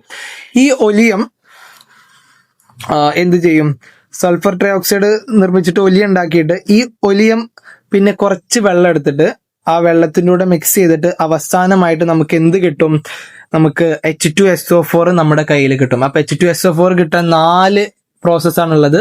സൾഫർ എടുക്കും, സൾഫർ ഓക്സിജന്റെ കൂടെ ആഡ് ചെയ്യും, സൾഫർ ഡൈ ഓക്സൈഡ് കിട്ടും. സൾഫർ ഡൈ ഓക്സൈഡ് ഒരു ഓക്സിജന്റെ പിന്നെ ഓക്സിജന്റെ കൂടെ വനേഡിയം പെന്റോക്സൈഡ്, ആ പേര് ഒരിക്കലും മറക്കരുത്, V2O5 വനേഡിയം പെന്റോക്സൈഡ് ആ കാറ്റലിസ്റ്റിന്റെ കൂടെ മിക്സ് ചെയ്തിട്ട് സൾഫർ ട്രയോക്സൈഡ് ഉണ്ടാക്കും. ഈ സൾഫർ ട്രയോക്സൈഡ് കുറച്ച് സൾഫ്യൂരിക് ആസിഡിന്റെ കൂടെ മിക്സ് ചെയ്താൽ നമുക്ക് ഒലിയം കിട്ടും, H2S2O7.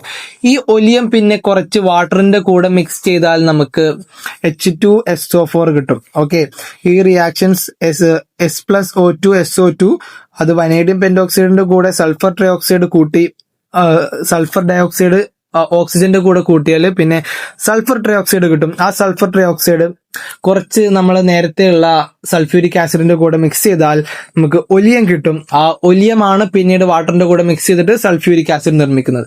ഇവിടെ നമ്മൾ ശ്രദ്ധിക്കേണ്ട എന്താണെന്ന് വെച്ചാൽ നമ്മൾ കിട്ടുന്ന ഈ സൾഫർ ട്രയോക്സൈഡ് ഉണ്ടല്ലോ, ഈ സൾഫർ ട്രയോക്സൈഡ് നേരെ പോയി നമ്മൾ വെള്ളത്തിന്റെ കൂടെ മിക്സ് ചെയ്താലും നമുക്ക് എന്ത് കിട്ടുമെന്നറിയോ? H2SO4 കിട്ടും.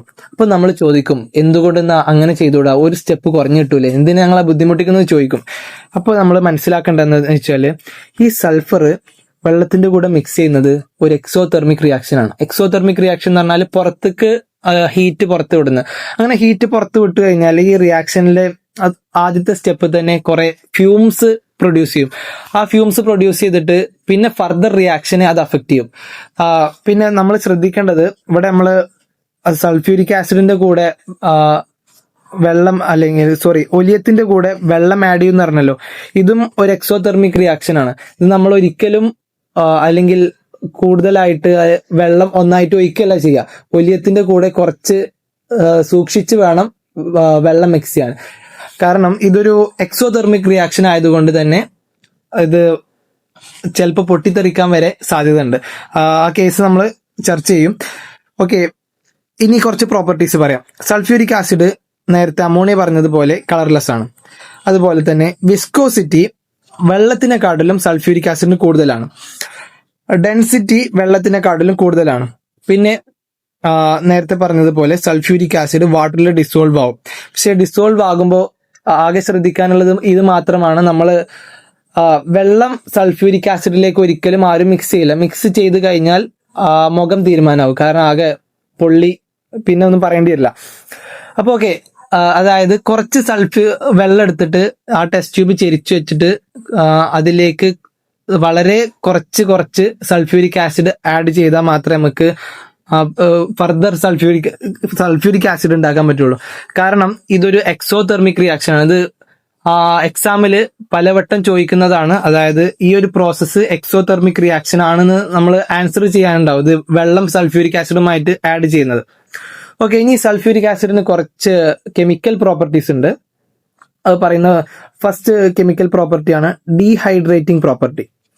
ഓക്കെ, ഡീഹൈഡ്രേറ്റിംഗ് പ്രോപ്പർട്ടി എന്ന് പറഞ്ഞാൽ ഇവിടെ പറയുന്നത് എന്താണെന്ന് വെച്ചാൽ, dehydration is A process of absorbing chemically combined water or hydrogen and oxygen in the same ratio as in the water from the substance.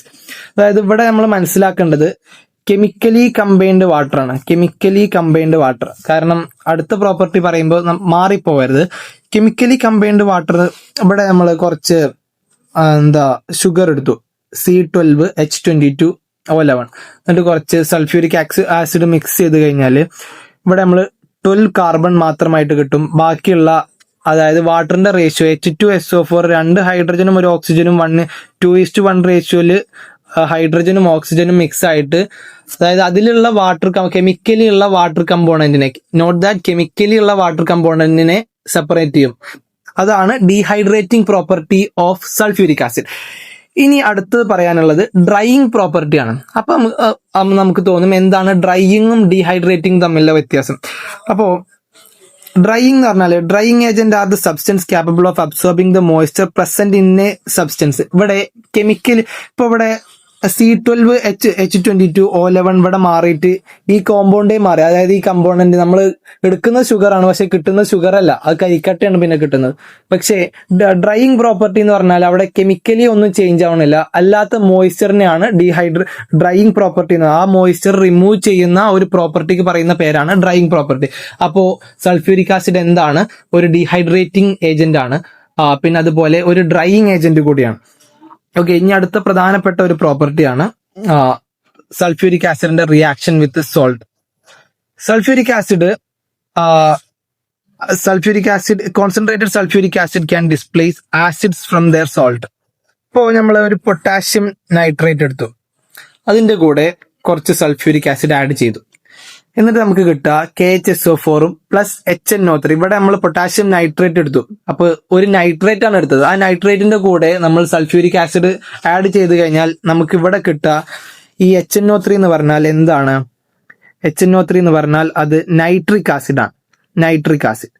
അപ്പോൾ നൈട്രിക് ആസിഡ് ഉണ്ടാക്കാൻ വേണ്ടിയിട്ട് നമ്മൾ സൾഫ്യൂരിക് ആസിഡ് യൂസ് ചെയ്യും. അതിന്റെ ഒരു നൈട്രേറ്റ് എടുത്തിട്ട് അതിന്റെ കൂടെ നമ്മൾ H2SO4 ആഡ് ചെയ്താൽ മതി.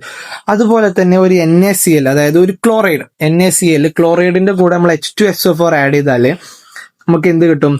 ഒരു NaHSO4 കിട്ടും, പ്ലസ് എന്ത് കിട്ടും? HCl. HCl നമുക്കറിയാം വളരെ സ്ട്രോങ് ആയിട്ടുള്ള ഒരു ആസിഡാണ്, ഹൈഡ്രോക്ലോറിക് ആസിഡ് ആണ്. Hydrochloric acid. ഓക്കെ, അപ്പോൾ ഇവിടെ മനസ്സിലാക്കേണ്ടത് സൾഫ്യൂരിക് ആസിഡ് സോൾട്ടിന്റെ കൂടെ റിയാക്ട് ചെയ്തിട്ട്, അത് നൈട്രേറ്റ് ആകാം ക്ലോറൈഡ് ആകാം, റിയാക്ട് ചെയ്തിട്ട് അതിലുള്ള ആസിഡ്, ഇപ്പോൾ പൊട്ടാഷ്യം നൈട്രേറ്റും സോഡിയം ക്ലോറൈഡും ആണല്ലോ. പൊട്ടാഷ്യം നൈട്രേറ്റിൽ നിന്ന് നൈട്രിക് ആസിഡും സോഡിയം ക്ലോറൈഡിൽ നിന്ന് ഹൈഡ്രോക്ലോറിക് ആസിഡും. അപ്പോൾ വേറൊരു ആസിഡിനെ നിർമ്മിക്കാൻ വരെ നമ്മൾ സൾഫ്യൂരിക് ആസിഡിനെ യൂസ് ചെയ്യും. അതുകൊണ്ടാണ് കിങ് ഓഫ് ആസിഡ്സ് എന്ന് നമ്മൾ സൾഫ്യൂരിക് ആസിഡിനെ എപ്പോഴും വിശേഷിപ്പിക്കുന്നത്. ഓക്കെ, ഇനി അടുത്തൊരു പ്രോപ്പർട്ടിയാണ് ഓക്സിഡൈസിങ് നേച്ചർ. ഞാനൊക്കെ ആദ്യം വിചാരിച്ചിരുന്നത് ഈ ഓക്സിഡൈസേഷൻ എന്ന് പറഞ്ഞാല് നമ്മളിപ്പോ ഓക്സിജനെ കൊടുക്കുക, അതായത് ഇപ്പൊ ഒരു കോമ്പൗണ്ടിന് കൂടുതൽ ഓക്സിജനെ കിട്ടുന്നതാണ് ഓക്സിഡൈസേഷൻ എന്ന് പറഞ്ഞാൽ. പക്ഷെ ശരിക്കും ഓക്സിഡൈസേഷൻ എന്ന് പറഞ്ഞാൽ എന്താ? ഇപ്പോ ഇവിടെ ഒരു കാർബൺ വെറുതെ ഇരിക്കുന്ന ഒരു കാർബൺ ആണ്. കാർബണില് നമുക്കറിയാം 6 ഇലക്ട്രോൺസ് ഉണ്ട്, അതേപോലെ തന്നെ 6 പ്രോട്ടോൺസും ഉണ്ട്. അപ്പൊ അതിന്റെ ചാർജൊക്കെ സെയിം ആണ്. പക്ഷേ ഇത് നമ്മൾ വെറുതെ ഒരു സൾഫ്യൂരിക് ആസിഡിൽ മിക്സ് ചെയ്ത് കഴിഞ്ഞാൽ നമുക്ക് കിട്ടുക CO2 ആണ്. ഇവിടെ ഈ കാർബണിന് ഓക്സിഡൈസേഷൻ സ്റ്റേറ്റ് എന്ന് പറഞ്ഞാൽ +2 ആണ്. കാരണം ഈ സൾഫ്യൂരിക് ആസിഡുമായിട്ട് മിക്സ് ചെയ്യുമ്പോൾ ഇതിലെ 2 ഇലക്ട്രോണ് നഷ്ടപ്പെടുന്നുണ്ട്. ആ 2 ഇലക്ട്രോണ് നഷ്ടപ്പെട്ടിട്ടാണ് CO2 കോമ്പൗണ്ട് ഉണ്ടാവുന്നത്. അപ്പോ ബേസിക്കലി ഓക്സിഡൈസേഷൻ എന്ന് പറഞ്ഞാൽ നമ്മുടെ കയ്യിലുള്ള ഇലക്ട്രോൺസിനെ റിമൂവ് ചെയ്യുക, അല്ലെങ്കിൽ നമ്മുടെ കയ്യിലുള്ള ഹൈഡ്രജനെ റിമൂവ് ചെയ്യുക. ഇങ്ങനെ രണ്ടും പറയും. നമ്മൾ ഇങ്ങനെ ഓർത്ത് വെച്ചാൽ മതി, നമ്മുടെ കയ്യിലുള്ള ഇലക്ട്രോണിനെ റിമൂവ് ചെയ്യുന്നതിനെയാണ് ഓക്സിഡേഷൻ എന്ന് പറയാം. അപ്പോൾ മെറ്റൽസിനെ ഓക്സിഡൈസ് ചെയ്യാൻ ആർക്ക് പറ്റും? സൾഫ്യൂരിക് ആസിഡിന് പറ്റും. ഇനി ഇവിടെ ഇങ്ങനെ ഒരു ക്വസ്റ്റ്യൻ വരാം. ഇപ്പോൾ കാർബൺ എടുത്തിട്ട് സൾഫ്യൂരിക് ആസിഡുമായിട്ട് മിക്സ് ചെയ്ത് കഴിഞ്ഞാൽ ഏത് ഗ്യാസ് ആണ് ലിബറേറ്റ് ആവുക? ഏത് ഗ്യാസാണ് ലിബറേറ്റ് ആവുക? ഇവിടെ സൾഫർ ട്രയോക്സൈഡ് ആണ് ലിബറേറ്റ് ആവുക. ഇനി ഇതിന് പകരം ഇവിടെ കോപ്പർ ആണ് എടുത്തിട്ടുണ്ടെങ്കിൽ പ്ലസ് നമ്മൾ H2SO4 കൊടുക്കുകയാണെങ്കിൽ അവിടെയും ലിബറേറ്റ് ആകുക CuSO4 ഉണ്ടാവും, പ്ലസ് ഗ്യാസ് ലിബറേറ്റ് ആവുക 2SO4 അല്ലെങ്കിൽ SO2, അതായത് സൾഫർ ട്രയോക്സൈഡ് ആണ്. ഇത് ക്വസ്റ്റ്യൻ ആയിട്ട് വരാറുണ്ട്. അതായത് സൾഫ്യൂരിക് ആസിഡ് മെറ്റൽസുമായിട്ട് റിയാക്ട് ചെയ്യുമ്പോൾ ഏത് ഗ്യാസ് ആണ് പുറത്തു വരിക? അപ്പോൾ നമ്മൾ ഓർത്തു വെക്കണം, സൾഫർ ട്രയോക്സൈഡ് SO2 ആണ് പുറത്തു വരിക. ഓക്കെ, ഇനി നമ്മൾ അടുത്തതായിട്ട് നോക്കാൻ പോകുന്നത് ബേസിസിറ്റി ഓഫ് ആസിഡ്സ് ആണ്. ബേസിസിറ്റി എന്ന് പറയുമ്പോൾ ഇപ്പോൾ കൺസിഡർ, ഇത് എന്താണ്? നേരത്തെ പറഞ്ഞു നൈട്രിക് ആസിഡ്. നൈട്രിക് ആസിഡ് നമ്മൾ അയണൈസ് ചെയ്ത് കഴിഞ്ഞാൽ ഒരു H+ഉം NO3 ആയിട്ട് കിട്ടും. ഇവിടെ ഒരു H+ അയോൺ ഉണ്ട് അല്ലേ? ഇപ്പോൾ അടുത്തത് നമുക്ക് എടുക്കാനുള്ളത് HCl ആണ്. HCl ഇതുപോലെ അയണൈസ് ചെയ്ത് കഴിഞ്ഞാൽ ഒരു H+ഉം പ്ലസ് ഒരു Cl- കിട്ടും. അതേപോലെ തന്നെ ഇതിൽ ഒരു H+ഉം ഒരു ബ്രോമിൻ മൈനസും കിട്ടും. അപ്പോൾ ഇതിൽ എത്ര ഹൈഡ്രജൻ അയൺ ഉണ്ടോ, അതായത് ഒരു ആസിഡിൽ എത്ര ഹൈഡ്രജൻ അയൺസ് ഉണ്ടോ, അതായത് അയണൈസ് ചെയ്യുമ്പോൾ എത്ര ഹൈഡ്രജൻ അയൺസിന് കിട്ടുമോ ആ ഒരു എണ്ണത്തിനനുസരിച്ചാണ് അതിന്റെ ബേസിസിറ്റി നമ്മൾ പറയാം. The basicity of an acid is the number of hydrogen ions, not that hydrogen ions, not hydrogen, that the molecule of the acid can donate. ഒരു ആസിഡിന് ഡൊണേറ്റ് ചെയ്യാൻ പറ്റുന്ന എത്ര ഹൈഡ്രജൻ അയൺ ആണോ അതാണ് ആ ആസിഡിന്റെ ബേസിസിറ്റി എന്ന് പറയുന്നത്. ഇപ്പൊ ഒരു ആസിഡിന്, ഇപ്പൊ നമ്മൾ നേരത്തെ കണ്ട ഈ നൈട്രിക് ആസിഡിനും ഹൈഡ്രോക്ലോറിക് ആസിഡിനും ഒരു ഹൈഡ്രജൻ അയണിനെ മാത്രമേ ഡൊണേറ്റ് ചെയ്യാൻ പറ്റുള്ളൂ. അപ്പൊ അതൊക്കെ എന്താണെന്നറിയോ? ഒരു മോണോ ബേസിക് ആസിഡ് ആണ്. ഇനി നമ്മൾ കൺസിഡർ ചെയ്യുക നമ്മളെ സൾഫ്യൂരിക് ആസിഡ് H+SO4 ആകും ഫസ്റ്റ് അയണൈസേഷനിൽ. പിന്നെ അയണൈസ് ചെയ്യുമ്പോൾ വീണ്ടും ഒരു H+ കിട്ടും. അപ്പോൾ മൊത്തത്തിൽ 2 H+ കിട്ടും. അപ്പോൾ ഇങ്ങനെ 2 ഹൈഡ്രജൻ അയണ് നമ്മൾ ഡൊണേറ്റ് ചെയ്യാൻ പറ്റുന്ന ആസിഡിന് പറയുന്ന പേരാണ് ഡൈ ബേസിക് ആസിഡ്. ഇതുപോലെ 3 ഹൈഡ്രജനെ ഡൊണേറ്റ് ചെയ്യാൻ പറ്റുന്ന ആസിഡ്സിനെ നമ്മൾ ട്രൈ ബേസിക് ആസിഡ് എന്ന് പറയും. അപ്പോൾ എന്താണ്? Monobasic, dibasic, tribasic. ഒരു H+, 2 H+, 3 H+. ഇത്രയുള്ളൂ ബേസിസിറ്റി ഓഫ് ആസിഡ്സ്. നമ്മൾ അടുത്ത് കടക്കാൻ പോകുന്നത് സോഡിയം ഹൈഡ്രോക്സൈഡ്. സോഡിയം ഹൈഡ്രോക്സൈഡ് എന്ന് പറഞ്ഞാൽ നമ്മൾ അറിയാം NaOH. ഓക്കെ, ഈ NaOH അത്യാവശ്യം ഇമ്പോർട്ടന്റ് ആയിട്ടുള്ള ഒരു കെമിക്കലാണ്. കാരണം നമുക്ക് പണ്ടേ പഠിച്ചു പോരുന്ന ഒരു ഇക്വേഷൻ ആണ് NaOH പ്ലസ് HCl ഗീവ്സ് എന്താ NaCl. എന്താണ്? നമ്മുടെ സോൾട്ട് ആണ്. അപ്പോൾ സോൾട്ട് പ്രൊഡ്യൂസ് ചെയ്യാനൊക്കെ ഈ NaOH സോഡിയം ഹൈഡ്രോക്സൈഡ് യൂസ് ചെയ്യും. ഇതിന്റെ പ്രൊഡക്ഷൻ ഒന്നും നമ്മൾ വല്ലാതെ ഊന്നൽ കൊടുത്ത് പഠിക്കേണ്ട ആവശ്യമില്ല. നമ്മൾ പ്രൊഡക്ഷൻ മെയിൻ ആയിട്ട് നോക്കേണ്ടത് അമോണിയയും സൾഫ്യൂരിക് ആസിഡുമാണ്. ഇവിടെ സോഡിയം ഹൈഡ്രോക്സൈഡ് നിർമ്മിക്കുന്ന ആ പ്രോസസ്സിന് പറയുന്ന പേരാണ് ക്ലോർ ആൽക്കലി പ്രോസസ്. എന്താണ് ക്ലോർ ആൽക്കലി പ്രോസസ്? ഇതാണ് അതിന്റെ ഒരു ഡയഗ്രാം. ഈ ഡയഗ്രാം ഒന്ന് നോക്കി വെച്ചാൽ മതി. ഇതിൽ 2 ചാമ്പർ ഉണ്ട്. ഈ 2 ചാമ്പറിൽ അതില് ഒരു ചാമ്പർ ഇതിന്റെ ഇടയിലായിട്ട് ഒരു ലെയർ ഉണ്ട്. ആ ലെയറിൽ സെർട്ടൈൻ അയൺസിന് മാത്രമേ അതിലൂടെ കടന്നു പോകാൻ പറ്റുള്ളൂ. ആ ഒരു പ്രത്യേക രീതിയിൽ നിർമ്മിച്ചിട്ടുള്ള ഒരു മെംബ്രെയിൻ ആണ്. അപ്പോൾ ഇതിൽ 2 ആനോഡ് ഉണ്ട്. ആദ്യം NaCl സൊല്യൂഷൻ കടത്തി വിടുന്നു. അതില് ഈ Cl- ഓക്സിഡൈസ് ചെയ്തിട്ട് ക്ലോറിൻ ഗ്യാസ് പുറത്തു പോകും ആദ്യത്തെ ചാമ്പറിൽ. എന്നിട്ട് ബാക്കിയുള്ള ഒരു Na+ സോഡിയം അയണ് അടുത്ത ചാമ്പറിലേക്ക് കടക്കും. ഈ അടുത്ത ചാമ്പറിൽ വെള്ളം ആഡ് ചെയ്യും. ഈ വെള്ളം ആഡ് ചെയ്യുമ്പോൾ അതിൽ നിന്ന് ഹൈഡ്രജൻ അയണ് പുറത്തോട്ട് ഹൈഡ്രജൻ ആയിട്ട് പോകുന്നുണ്ട്. ബാക്കിയുള്ള OH- അവിടെ ഉണ്ടാവും. ഈ Na+ഉം OH- OH- കൂടി ചേർന്നിട്ടാണ് NaOH ഉണ്ടാവുക. ഓക്കെ, Na+ഉം OH- ഈ 2 അയൺസ്. ഇത്രേ ഉള്ളൂ. ഇതിന്റെ പ്രൊഡക്ഷൻ വല്ലാതെ പഠിക്കാനൊന്നുമില്ല. ഇതിന്റെ യൂസസ് എന്താന്ന് വെച്ചാല് it is used for the preparation of soap. നമ്മുടെ ഉപയോഗിക്കുന്ന ഡെയിലി ലൈഫിൽ യൂസ് ചെയ്യുന്ന സോപ്പിന്റെ പ്രിപ്പറേഷനിൽ അല്ലെങ്കിൽ ഡിറ്റർജൻസിന്റെ പ്രിപ്പറേഷനിൽ നമ്മൾ സോഡിയം ഹൈഡ്രോക്സൈഡ് യൂസ് ചെയ്യും. For the purification of bauxite നമുക്ക് ഇതിന്റെ മുന്നേ ചാപ്റ്ററിൽ പഠിക്കാനുണ്ടാവും. അലുമിനിയത്തിന്റെ എന്താ പറയാ പ്രൊഡക്ഷനിൽ അലുമിനിയം ഓർ ആയിട്ടുള്ള ബോക്സൈറ്റ് പ്യൂരിഫൈ ചെയ്യാൻ സോഡിയം ഹൈഡ്രോക്സൈഡ് യൂസ് ചെയ്യും. ടു പ്രൊഡ്യൂസ് പേപ്പർ പ്രൊഡ്യൂസ് ചെയ്യാൻ സോഡിയം ഹൈഡ്രോക്സൈഡ് യൂസ് ചെയ്യും. റയോൺ പ്രൊഡക്ഷനിൽ യൂസ് ചെയ്യും. പിന്നെ to manufacture like medicines use ചെയ്യും. ലൈക്ക് ആസ്പിരിൻസ് പോലുള്ള മെഡിസിൻസ് ഉണ്ടാക്കാൻ യൂസ് ചെയ്യും. ഇത്രയേ ഉള്ളൂ നമ്മൾ സോഡിയം ഹൈഡ്രോക്സൈഡിന് പഠിക്കാനുള്ളത്. ഈ സോഡിയം ഹൈഡ്രോക്സൈഡ് എന്ന് പറഞ്ഞാൽ അതിന് വേറെ പറയുന്ന പേരുണ്ട്. സോഡിയം ഹൈഡ്രോക്സൈഡ് എന്ന് വെച്ചാല് സോഡിയം ഹൈഡ്രോക്സൈഡ് ശരിക്ക് NaOH മാത്രമല്ല, അതിന് വിളിക്കുന്ന വേറൊരു പേരുണ്ട്. പറയുന്ന പേരാണ് കോസ്റ്റിക് സോഡ. നേരത്തെ CaO നമ്മൾ എന്താ വിളിച്ചത്? ക്യുക്ലൈം. അതേപോലെ ഇതിന് വിളിക്കുന്ന ഒരു പേരാണ്, സോഡിയം ഹൈഡ്രോക്സൈഡിന് വിളിക്കുന്ന ഒരു പേരാണ് കോസ്റ്റിക് സോഡ. ഓക്കെ, കോസ്റ്റിക് സോഡയാണ് നമ്മൾ എന്തിൽ യൂസ് ചെയ്യുന്നത്? സോപ്പിലൊക്കെ യൂസ് ചെയ്യുന്നത്. ഇനി അടുത്തത് ഹൈഡ്രോക്ലോറിക് ആസിഡാണ്. ഈ ഹൈഡ്രോക്ലോറിക് ആസിഡും നമ്മൾ അധികം പഠിക്കാനില്ല. അതിന്റെ പ്രൊഡക്ഷൻ ഒന്നും അധികം പഠിക്കാനില്ല. ഇതില് hydrogen chloride is manufactured by the direct combination of hydrogen and chlorine. അതായത് ഒരു H+ ഒരു Cl- കൂടി ചേർന്നിട്ട് HCl ഉണ്ടാകുന്നു. ഇങ്ങനെ ഡയറക്റ്റ് കോമ്പിനേഷനിലാണ്. ഇത് വളരെ വലിയൊരു എക്സോതെർമിക് റിയാക്ഷൻ ആണ്. ഈ എക്സോതെർമിക് റിയാക്ഷന് അത് നടക്കുന്ന അല്ലെങ്കിൽ ഒരു ചാമ്പറിന് പറയുന്ന പേരാണ് HCl ഓവൻ. ഇത് ചോദിച്ചു എന്ന് വരാം. അതായത് ഈ ഹൈഡ്രോക്ലോറിക് ആസിഡ് ഉണ്ടാക്കുന്ന ഈ ഒരു ചാമ്പറിന് പറയുന്ന പേരെന്താണ്? HCl ഓവൻ എന്നാണ് അതിന്റെ പേര്. മെയിൻ ആയിട്ട് പഠിക്കാനുള്ളത് ഇതിന്റെ യൂസ് ആണ്. ടു റിഫൈൻ ടേബിൾ സോൾട്ട്, അതായത് നമ്മുടെ ഉപ്പ് റിഫൈൻ ചെയ്യാൻ യൂസ് ചെയ്യും. ടു പ്രിപ്പയർ ഡൈസ് യൂസ് ചെയ്യും. PVC ഉണ്ടാക്കാൻ യൂസ് ചെയ്യും. To prepare aqua regia which is used to dissolve metal like gold and platinum. അതായത് പ്ലാറ്റിനം ഗോൾഡും ഡിസോൾവ് ചെയ്യാനുള്ള അക്വറെഗിയ എന്ന് പറഞ്ഞ ആ ഒരു പ്രൊഡക്റ്റ് ഉണ്ടാക്കാൻ വേണ്ടി യൂസ് ചെയ്യും.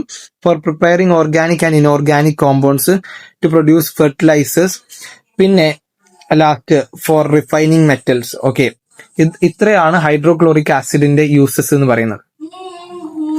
ഓക്കെ, ഇനി നമുക്ക് പഠിക്കാനുള്ളത് കുറച്ച് സോൾട്ടുകളാണ്. എന്താണ്? കുറച്ച് സോൾട്ടുകൾ. അതായത് നമുക്കറിയാം NaCl എന്ന് പറഞ്ഞാല് ഒരു സോൾട്ടാണ്. നമ്മൾ ഡെയിലി ലൈഫിൽ യൂസ് ചെയ്യുന്ന ഉപ്പിന് പറയുന്ന പേരാണ് NaCl. ഈ NaCl എന്ന് പറഞ്ഞാല് എങ്ങനെ നിർമ്മിക്കുന്നതെന്ന് വെച്ചാല് NaOH-ഉം അതായത് സോഡിയം ഹൈഡ്രോക്സൈഡും പ്ലസ് HCl-ഉം കൂടി ചേർന്നിട്ട് എന്താകും? ഒരു NaCl പ്ലസ് H2 ആവും. ഓക്കെ, ഒരു NaCl പ്ലസ് H2 ആവും. ഈ NaCl പ്ലസ് H2O ഇങ്ങനെ നിർമ്മിക്കുന്ന ഈ സോൾട്ട് എന്താണെന്നറിയോ? ബേസിക്കും അല്ല, അസിഡിക്കും അല്ല. അപ്പോ ഈ സോൾട്ട് ശരിക്ക് ന്യൂട്രൽ ആയിട്ടുള്ള സോൾട്ടാണ്. അപ്പോൾ സോൾട്ടുകൾ 3 ടൈപ്പ് ഉണ്ട്. അസിഡിക് ഉണ്ട്, ബേസിക് ഉണ്ട്, പിന്നെ ന്യൂട്രൽ ഉണ്ട്. അപ്പോൾ ഇതിൽ നമ്മൾ മനസ്സിലാക്കാനുള്ള ഇത്ര മാത്രം. Salt that undergoes hydrolysis when dissolved in water to give an acidic solution. അതായത് ഇപ്പോ NH4Cl, ഈ NH4Cl വാട്ടറിൽ മിക്സ് ചെയ്ത് കഴിഞ്ഞാൽ അതൊരു അസിഡിക് സൊല്യൂഷൻ ആവും തരാം. NH4Cl പ്ലസ് വാട്ടർ ഗീവ്സ് ഒരു അസിഡിക് സൊല്യൂഷൻ ആണ്. അങ്ങനെയുള്ള സാൾട്ടുകൾക്ക് പറയുന്ന പേരാണ് എന്ത്? Acidic salt. ഇനി അടുത്തൊരു കോമ്പൗണ്ട് Na2CO3 പ്ലസ് H2O, അത് ഒരു ബേസിക് സൊല്യൂഷനാണ് തരാം. അപ്പോൾ ഈ Na2CO3 പ്ലസ് H2O ഒരു ബേസിക് സൊല്യൂഷനാണ് തരാം. അപ്പോൾ അങ്ങനത്തെ സോൾട്ടിന് പറയുന്ന പേരാണ് എന്താ? Basic salt. അപ്പോൾ 3 ടൈപ്പ് സോൾട്ട് ഉണ്ട്: neutral salt, acidic salt, basic salt. NaCl ഒരു ന്യൂട്രൽ സോൾട്ട് ആണ്, കാരണം അത് അസിഡിക്കും അല്ല ബേസിക്കും അല്ല.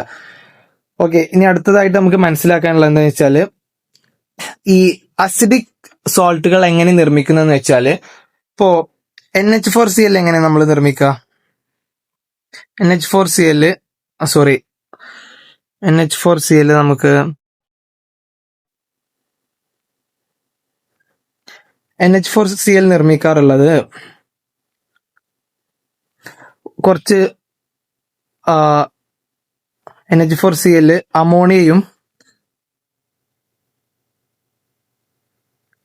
അമോണിയയും ഹൈഡ്രോക്ലോറിക് ആസിഡുമാണ് യൂസ് ചെയ്യുക. ഓക്കെ, ഈ NH4Cl യൂസ് ചെയ്യുക എന്താണ്?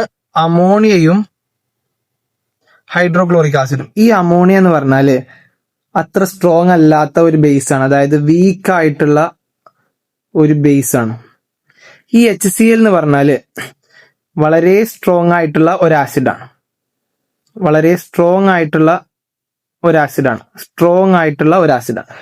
അപ്പോൾ ഒരു സ്ട്രോങ് ആയിട്ടുള്ള ആസിഡും വീക്ക് ആയിട്ടുള്ള ബേസും റിയാക്ട് ചെയ്തിട്ടുണ്ടാകുന്ന സോൾട്ട് ആണെന്നുണ്ടെങ്കിൽ ആ സോൾട്ടിന് പറയുന്ന പേര് എന്താണ്? അസിഡിക് സോൾട്ടാണ്. ഇനി ഇതിന് നേരെ വിപരീതമാണ് നേരത്തെ പറഞ്ഞ കോമ്പൗണ്ട് Na2CO3. ഈ Na2CO3 എങ്ങനെ നിർമ്മിക്കുന്നതെന്ന് വെച്ചാൽ, ഒരു NaOH plus carbonic acid gives Na2CO3. ഈ NaOH എന്താണെന്നറിയോ? NaOH സ്ട്രോങ് ആയിട്ടുള്ള ബേസ് ആണ്. അതുപോലെ ഈ കാർബോണിക് ആസിഡ് വീക്ക് ആയിട്ടുള്ള ഒരു ആസിഡാണ്. അപ്പോൾ സ്ട്രോങ് ആയിട്ടുള്ള ബേസും വീക്ക് ആയിട്ടുള്ള ആസിഡും കൂടി ചേർന്നാൽ എന്തുണ്ടാവും? ബേസിക് സോൾട്ട് ഉണ്ടാവും. അപ്പോൾ ഈ സോൾട്ടുകളിൽ നമ്മൾ പഠിച്ച എന്താ? സോൾട്ട് ന്യൂട്രൽ സോൾട്ട് ഉണ്ട്, ബേസിക് സോൾട്ട് ഉണ്ട്, അസിഡിക് സോൾട്ട് ഉണ്ട്. ന്യൂട്രൽ സോൾട്ടിലെ ഒരു എക്സാമ്പിൾ ആണ് NaCl. അത് ബേസിക് സ്വഭാവം കാണിക്കില്ല, അസിഡിക് സ്വഭാവം കാണിക്കില്ല. അടുത്തതാണ് ഒരു സോൾട്ടാണ് NH4Cl, അതായത് അമോണിയം ക്ലോറൈഡ് ഒരു അസിഡിക് സോൾട്ട് ആണ്. അത് നിർമ്മിക്കുന്നത് ഒരു സ്ട്രോങ് ആസിഡും ബേസും കൂടി ചേർന്നിട്ടാണ്. അത് മാത്രമല്ല, അത് ഹൈഡ്രോലിസിസ് ചെയ്യുമ്പോൾ, വാട്ടറിൽ ഡിസോൾവ് ചെയ്യുമ്പോൾ അസിഡിക് സൊല്യൂഷൻ ആണ് നിർമ്മിക്കുന്നത്. അതുകൊണ്ട് തന്നെ അതൊരു അസിഡിക് സോൾട്ടാണ്. അതുപോലെ തന്നെ ബേസിക് സോൾട്ട് ആയിട്ടുള്ള Na2CO3 ഇത് നിർമ്മിക്കുന്നത് സ്ട്രോങ് ബേസ് ആയിട്ടുള്ള സോഡിയം ഹൈഡ്രോക്സൈഡും വീക്ക് ആസിഡ് ആയിട്ടുള്ള കാർബോണിക് ആസിഡും യൂസ് ചെയ്തിട്ടാണ്.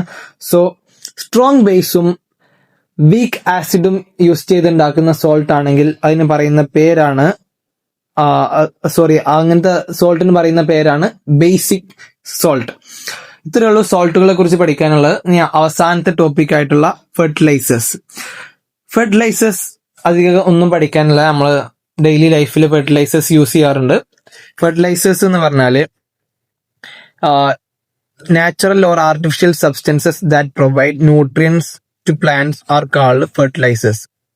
അതായത് പ്ലാന്റ്സിന് ന്യൂട്രിയൻസ് കെമിക്കലി അല്ലെങ്കിൽ ആർട്ടിഫിഷ്യലി അല്ലെങ്കിൽ നാച്ചുറലി ആയി പ്രൊവൈഡ് ചെയ്യുന്നതാണ് ഈ ഫെർട്ടിലൈസേഴ്സ് എന്ന് പറഞ്ഞാൽ. ഫെർട്ടിലൈസേഴ്സിനെ കുറിച്ച് അധികം പഠിക്കാനില്ല.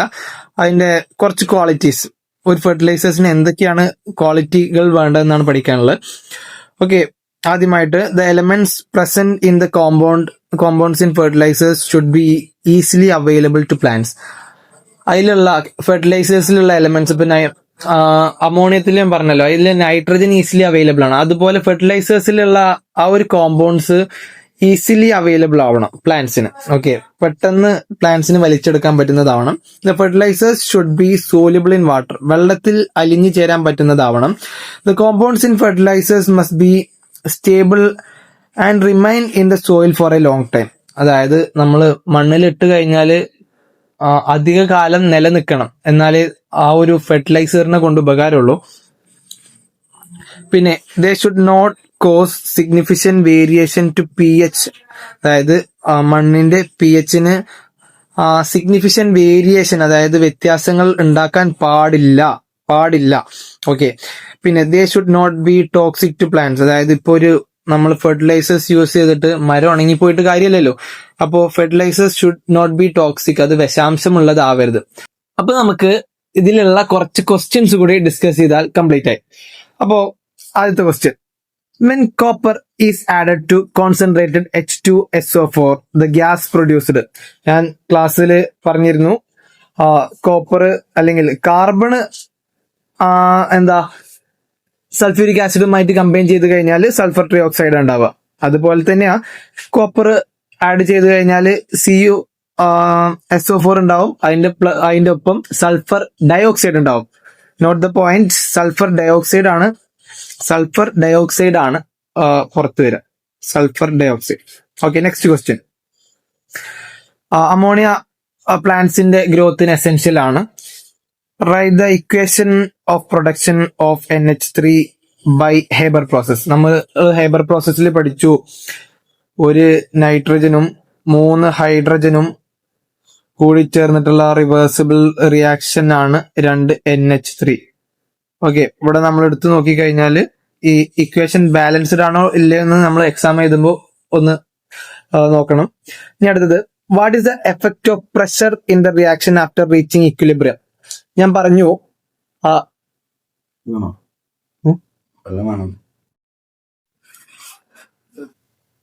പ്രഷർ, അതായത് ഇക്വിലിബ്രിയത്തിൽ എത്തിക്കഴിഞ്ഞാൽ പ്രഷർ എങ്ങനെ അഫക്ട് ചെയ്യും. ഇപ്പോ ഈ റിയാക്ഷനിൽ എങ്ങനെയാ പറഞ്ഞത്, ഒരു മോള് ഇവിടെ ഉണ്ട്, ഇവിടെ 3 മോളുണ്ട്, മൊത്തം 4 മോള് റിയാക്ടൻസ്, 2 മോള് പ്രൊഡക്ട്സ് ഉണ്ട്. അപ്പോ ഇവിടെ റിയാക്ടൻസിന്റെ മോളിക്യൂൾസ് കൂടുതലാണ്, പ്രൊഡക്ട്സിന്റെ മോളിക്യൂൾസ് കുറവാണ്. അപ്പൊ എവിടെയാണോ മോളിക്യൂൾസിന്റെ എണ്ണം കുറവുള്ളത് അങ്ങോട്ടുള്ള റിയാക്ഷന്റെ അളവ് കൂടും. പ്രഷർ കൂടിക്കഴിഞ്ഞാൽ അങ്ങോട്ടുള്ള റിയാക്ഷന്റെ അളവ് കൂടും. ഇനി പ്രഷർ കുറഞ്ഞു കഴിഞ്ഞാൽ റിയാക്ഷന്റെ, അതായത് ഇപ്പോ ഇവിടെ മോളിക്യൂൾസിന്റെ എണ്ണം കുറവല്ലേ, ഇങ്ങോട്ടുള്ള റിയാക്ഷന്റെ അളവ് കുറയും. Okay, note the point. Pressure കൂടിക്കഴിഞ്ഞാൽ നമ്പർ ഓഫ് മോളിക്യൂൾസ് കുറവുള്ളത് റിയാക്ടൻസ് ആവട്ടെ പ്രൊഡക്ട്സ് ആവട്ടെ, എങ്ങോട്ടാണോ അങ്ങോട്ടുള്ള റിയാക്ഷന്റെ അളവ് കൂടും. In this case forward reaction increase ചെയ്യും.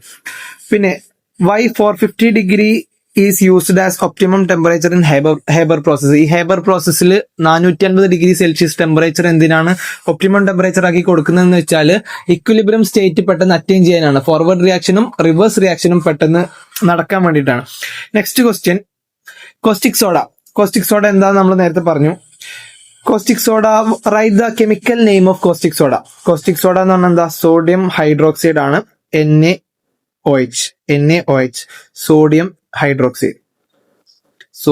Hydroxide. Okay, right the industrial production of name of industrial production എന്തായിരുന്നു, ക്ലോർ ആൽക്കലി പ്രോസസ്. പിന്നെ why is caustic soda is considered as alkali, അതായത് NaOH കോസ്റ്റിക് സോഡ എന്ന് പറഞ്ഞ alkali ആയിട്ട് എന്താ പറയാൻ കാരണം.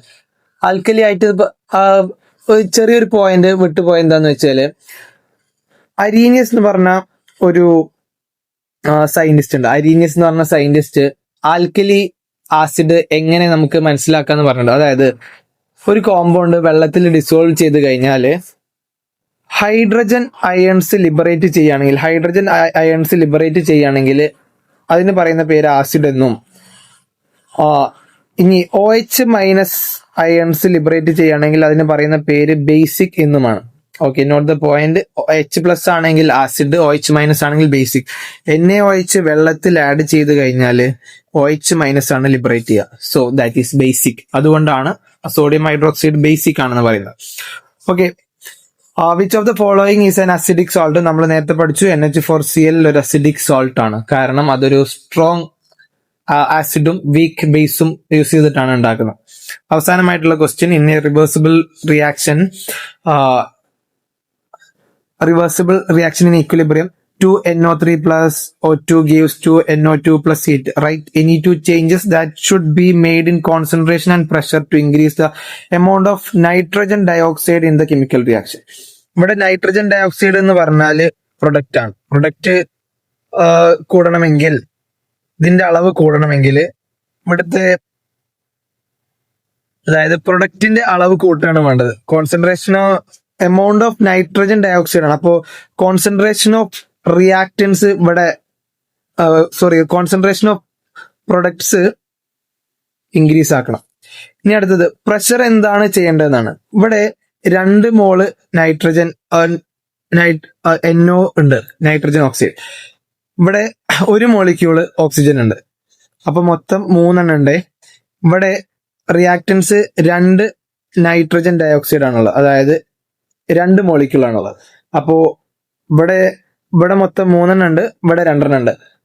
അപ്പോ പറഞ്ഞു പ്രഷർ ഇൻക്രീസ് ചെയ്ത് കഴിഞ്ഞാല് എവിടെയാണോ മോളിക്യൂൾസിന്റെ എണ്ണം കുറവുള്ളത് അങ്ങോട്ടുള്ള റിയാക്ഷന്റെ അളവ് കൂടും. സോ ഇവിടെ ഫോർവേഡ് റിയാക്ഷന്റെ അളവ് കൂടും, അപ്പൊ പ്രൊഡക്ഷൻ ഓഫ് NO2 കൂടും. അപ്പൊ പ്രഷർ ഇൻക്രീസ് ചെയ്യണം, കോൺസെൻട്രേഷൻ ഓഫ് പ്രൊഡക്ട്സ് ഇൻക്രീസ് ചെയ്യണം. ഇത് രണ്ടുമാണ് ഇവിടെ ചെയ്യേണ്ട 2 ചേഞ്ചസ്. ഓക്കെ, ഇത്രയും കുറച്ച് ഏകദേശം 3-4 ക്വസ്റ്റ്യൻസ് നമ്മളിപ്പോൾ ഡിസ്കസ് ചെയ്തു. ഇതുപോലെ മോഡൽ ക്വസ്റ്റ്യൻസ് കിട്ടുന്ന ലിങ്ക് നമ്മുടെ ഗ്രൂപ്പിൽ അപ്ലോഡ് ചെയ്തിട്ടുണ്ട്. അപ്പോൾ അത് നോക്കി കൂടുതൽ കാര്യങ്ങൾ പഠിക്കുക. എന്തെങ്കിലും ഡൗട്ട് ഉണ്ടെങ്കിൽ നമ്മുടെ ഗ്രൂപ്പിന്റെ ലിങ്ക് താഴെയുണ്ട്. ആ ലിങ്കിൽ കയറിയിട്ട് കെമിസ്ട്രി ഫാക്കൽറ്റീസിന്റെ നമ്പർ മെൻഷൻ ചെയ്തിട്ടുണ്ടാവും. അവർക്ക് പേഴ്സണലായിട്ടോ അല്ലെങ്കിൽ ഗ്രൂപ്പിലോ നിങ്ങൾ മെസ്സേജ് അയച്ചു കഴിഞ്ഞാൽ ഡൗട്ട് ക്ലിയർ ചെയ്ത് തരും. അപ്പോൾ ഓക്കെ മക്കളെ, വൃത്തിയായിട്ട് പഠിക്കുക. ഒന്നുകൂടി റിവൈസ് ചെയ്ത് വീണ്ടും കാണാം. വെറുതെ വീഡിയോ കണ്ട് തീർക്കാതെ ഇത് മനസ്സിലാക്കി തന്നെ പഠിക്കുക. ക്വസ്റ്റ്യൻസ് വർക്ക്ഔട്ട് ചെയ്യുക. Okay, thank you.